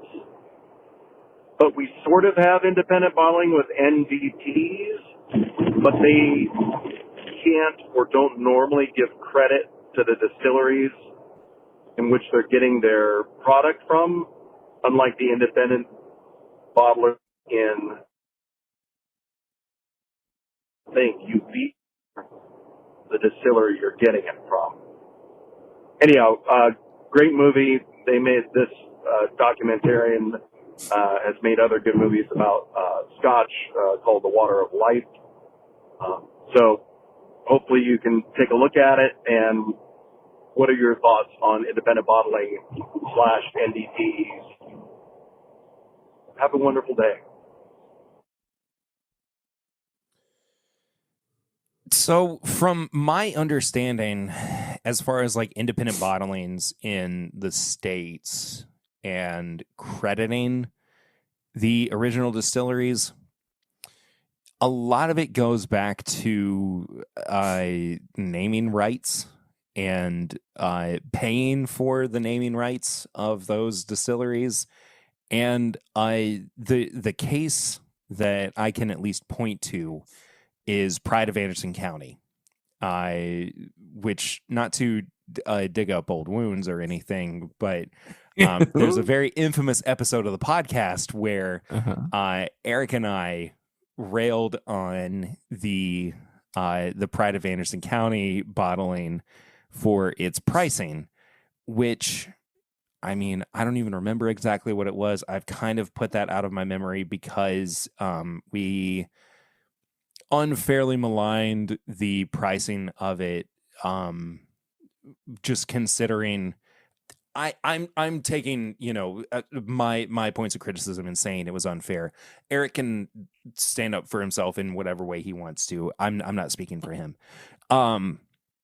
But my point being that we talked about the fact that it was Wild Turkey single barrels being bottled for what, like 300 times or 300% markup on what you would normally get on a Russell's, essentially, or not. That's not even like the exact right number.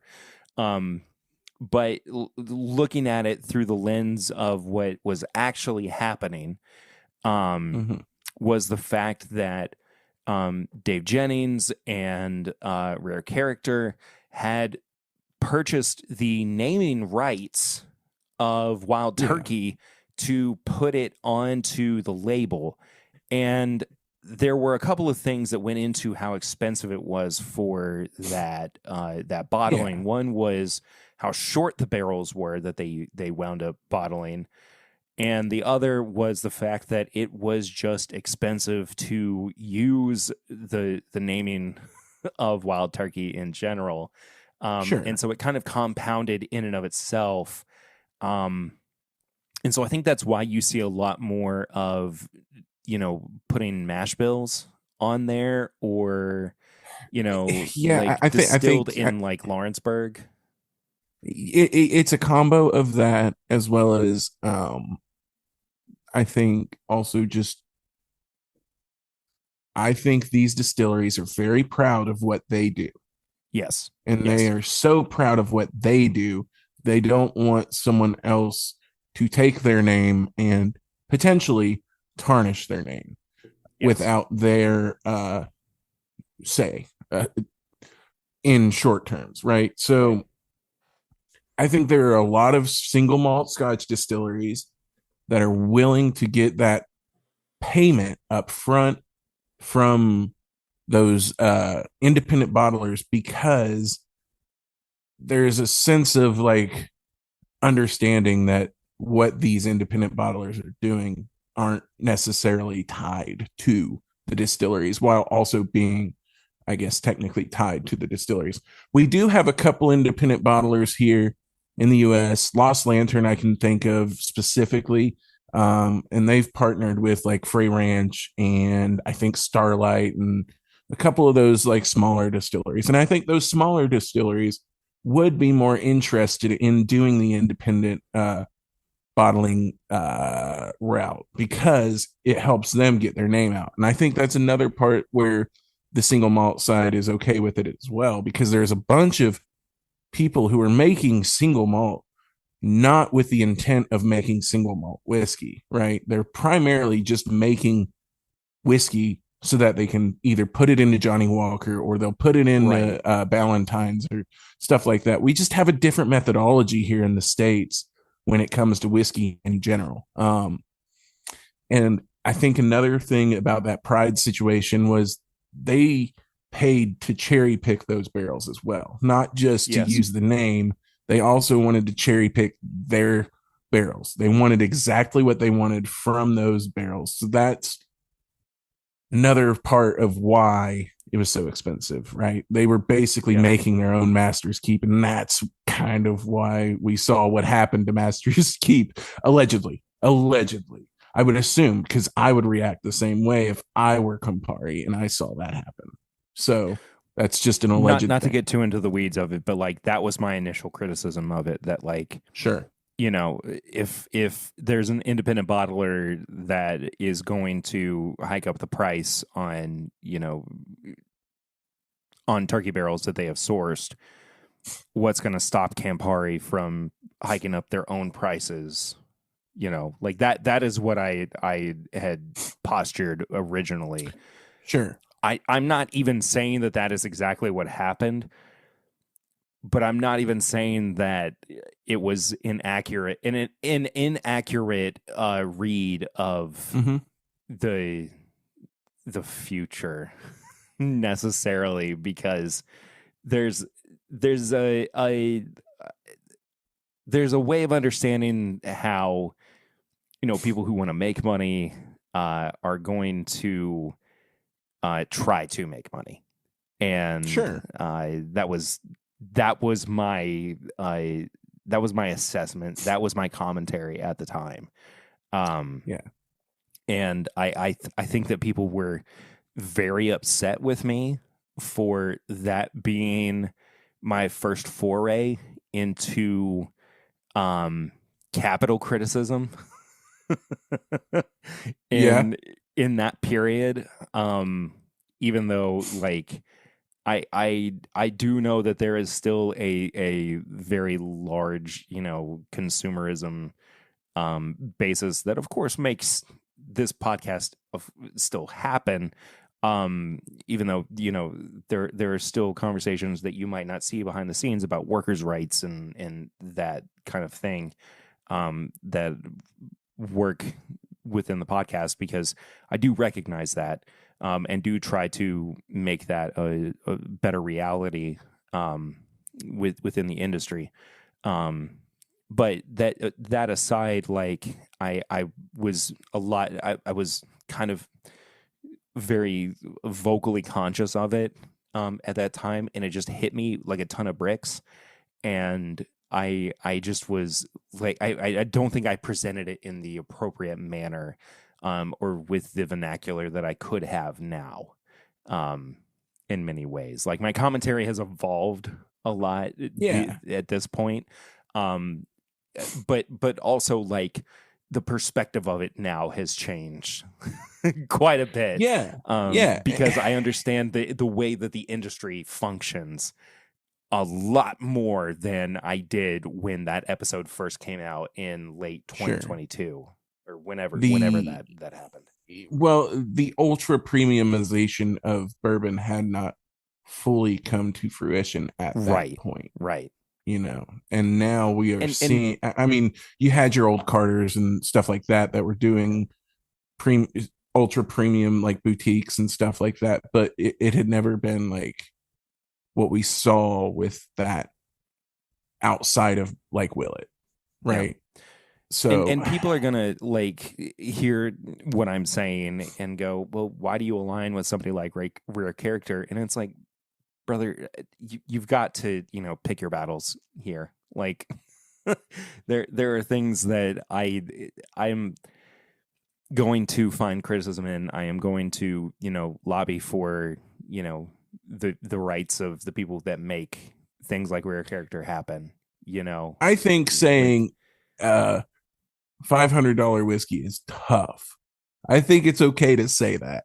I don't think that's I don't think like that is a bad argument, because that's a tough ask for the normal person, right? Right. There's the way that it alters the market, and the way that the people that produce the whiskey are affected because of the fact that money is.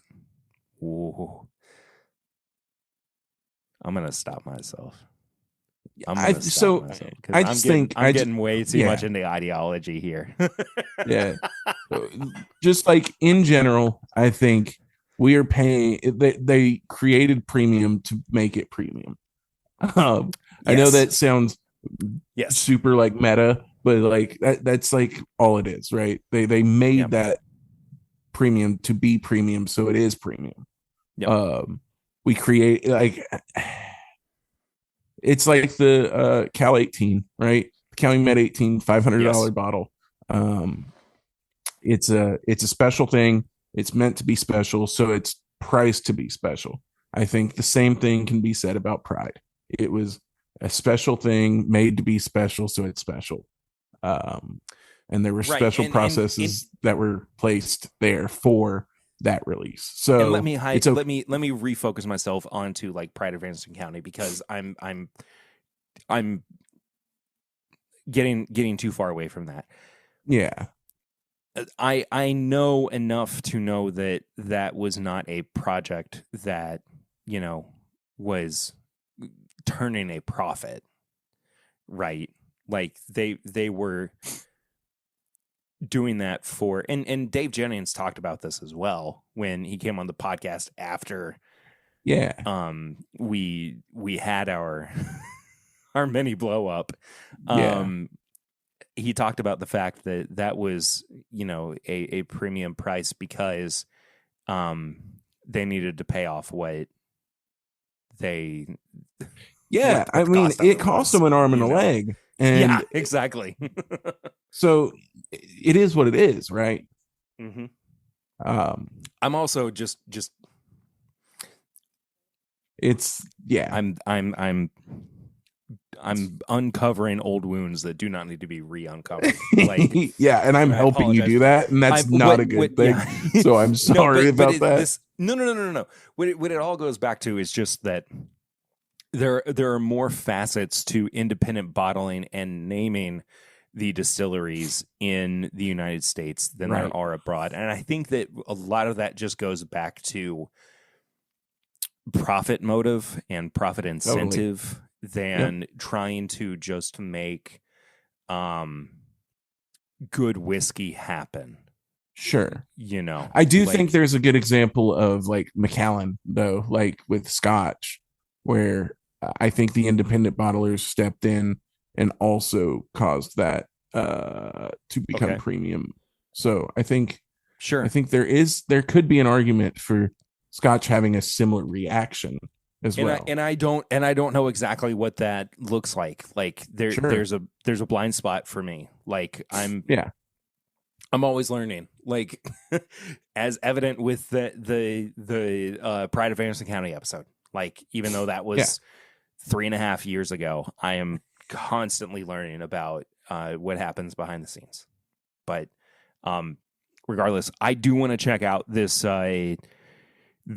documentary and more from the documentarian themselves, because like the more and more that, and this always has been talked about with the American whiskey side of things, that it's kind of like the baby step into world whiskey in some ways, that it's so much broader and your palate will constantly evolve into, you know, experiencing Irish whiskeys and scotches, and you know, I recently tried a South African whiskey for the first time, which was crazy. But like, you know, just going beyond, you know, what is bourbon and American rye, and just trying other things, and so, you know, educating myself further as well, I think is very exciting. So I look forward to that.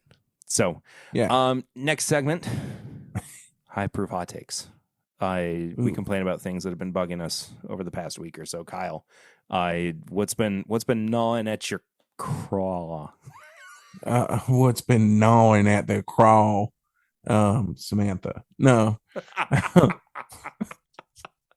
Bro, she's really been at you, hasn't she? Just snatching at me. I have no high proof hot takes this week. I've been practicing. Go ahead. I've been practicing abstinence from anger. So I'm abstaining from frustration. I am leaning into the positives. I am becoming whole once more, and corking off as I do and please. And that's about all I got to say So about that. you're not mad at me. Of course not. Yeah, you're really mad at me. I can tell. I've been I have abstaining the one. whole time. I'm abstaining. Abstinence is real. Chastity belt of anger right now. I don't believe you. Anyway, I've got one. All right. Because I've been on camera multiple times recently, and nobody has called out that there has been something in the background What's in the background? that you and I have collaborated on Oh, yes. to indicate the new future moving forward for the podcast. Yes, there's been a sudden shift in the winds.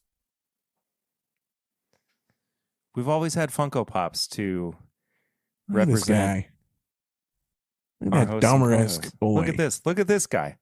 Look at this. Okay. This is Kyle. We have Kyle in Funko Pop form. Wow. I love the mustache.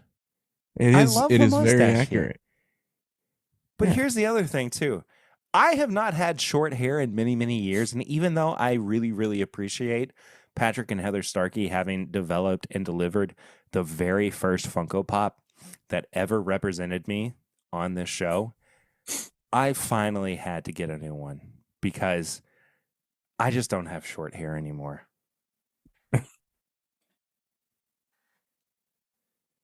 And here he is. Look at the flow. The new long hair version. Look at Like the flow. I'm presenting this like I'm selling it on QVC, but You look like the other guy from Home Improvement there.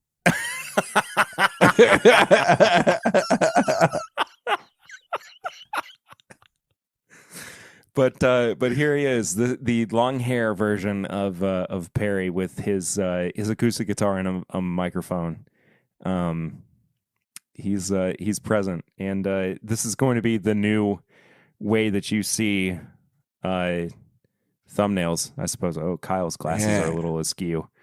Yeah. But maybe he's just looking at you from Made me look angle. like I got bombastic side eye. Oh, well, I mean, could be worse, I suppose. Could be.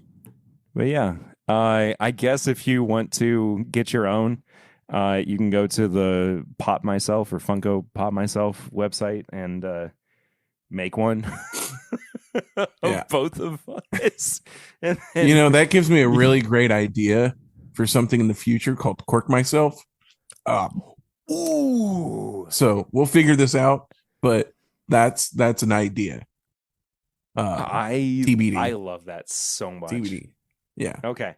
Last but not least, we've got Tips and Bits, segment of the show where we recommend things that we have been watching, reading, listening to, playing, just enjoying, that we want to encourage you to also check out, because we think that we would offer you something that would improve your manner of lifestyle in some small way.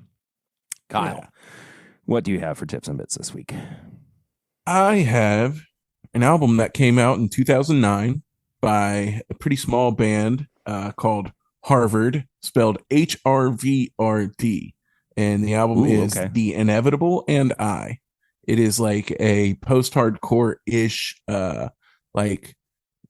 psych rock, experimental rock situation. It's kind of out there. It's a bit weird. It's I love it. If you came up in the scene, you would it kind of like melds a couple kind of different lanes that we all have probably gone down in the early mid to late 2000s. So yeah, check it out. The Inevitable and I. The evolution of Sturgill Simpson continues, and his most recent album, which initially was not supposed to be released online, got released online early on March 3rd or something, and it was under his current moniker, Johnny Blue Skies, with his band The Dark Clouds. It's called Mutiny After Midnight. It's fantastic. It is so good. It is unbelievably fun and groovy, and it's such a departure from the original Sturgill Simpson sound, but I don't care because I think that everything this guy touches is pure gold. I truly do. I think he makes phenomenal music, and I somewhat recently discovered that his Bourbon and Beyond set list was on Nugs. Maybe I talked about it when I was talking about my recommendation for Nugs.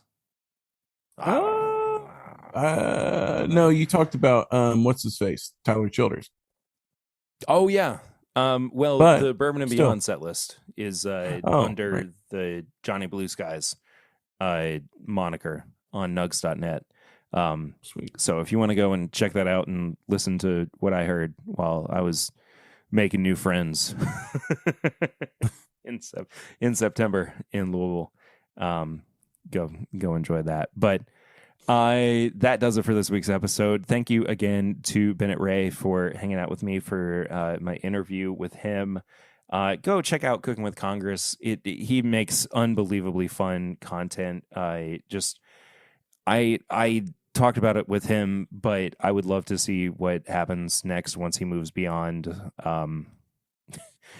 all of our presidents that we've had so far, and sitting electorates. But we'll see eventually. Kyle, where can people find you on social media? You can find me everywhere at Corking Off. It's Corking Off with Kyle at Corking Off on YouTube, Instagram.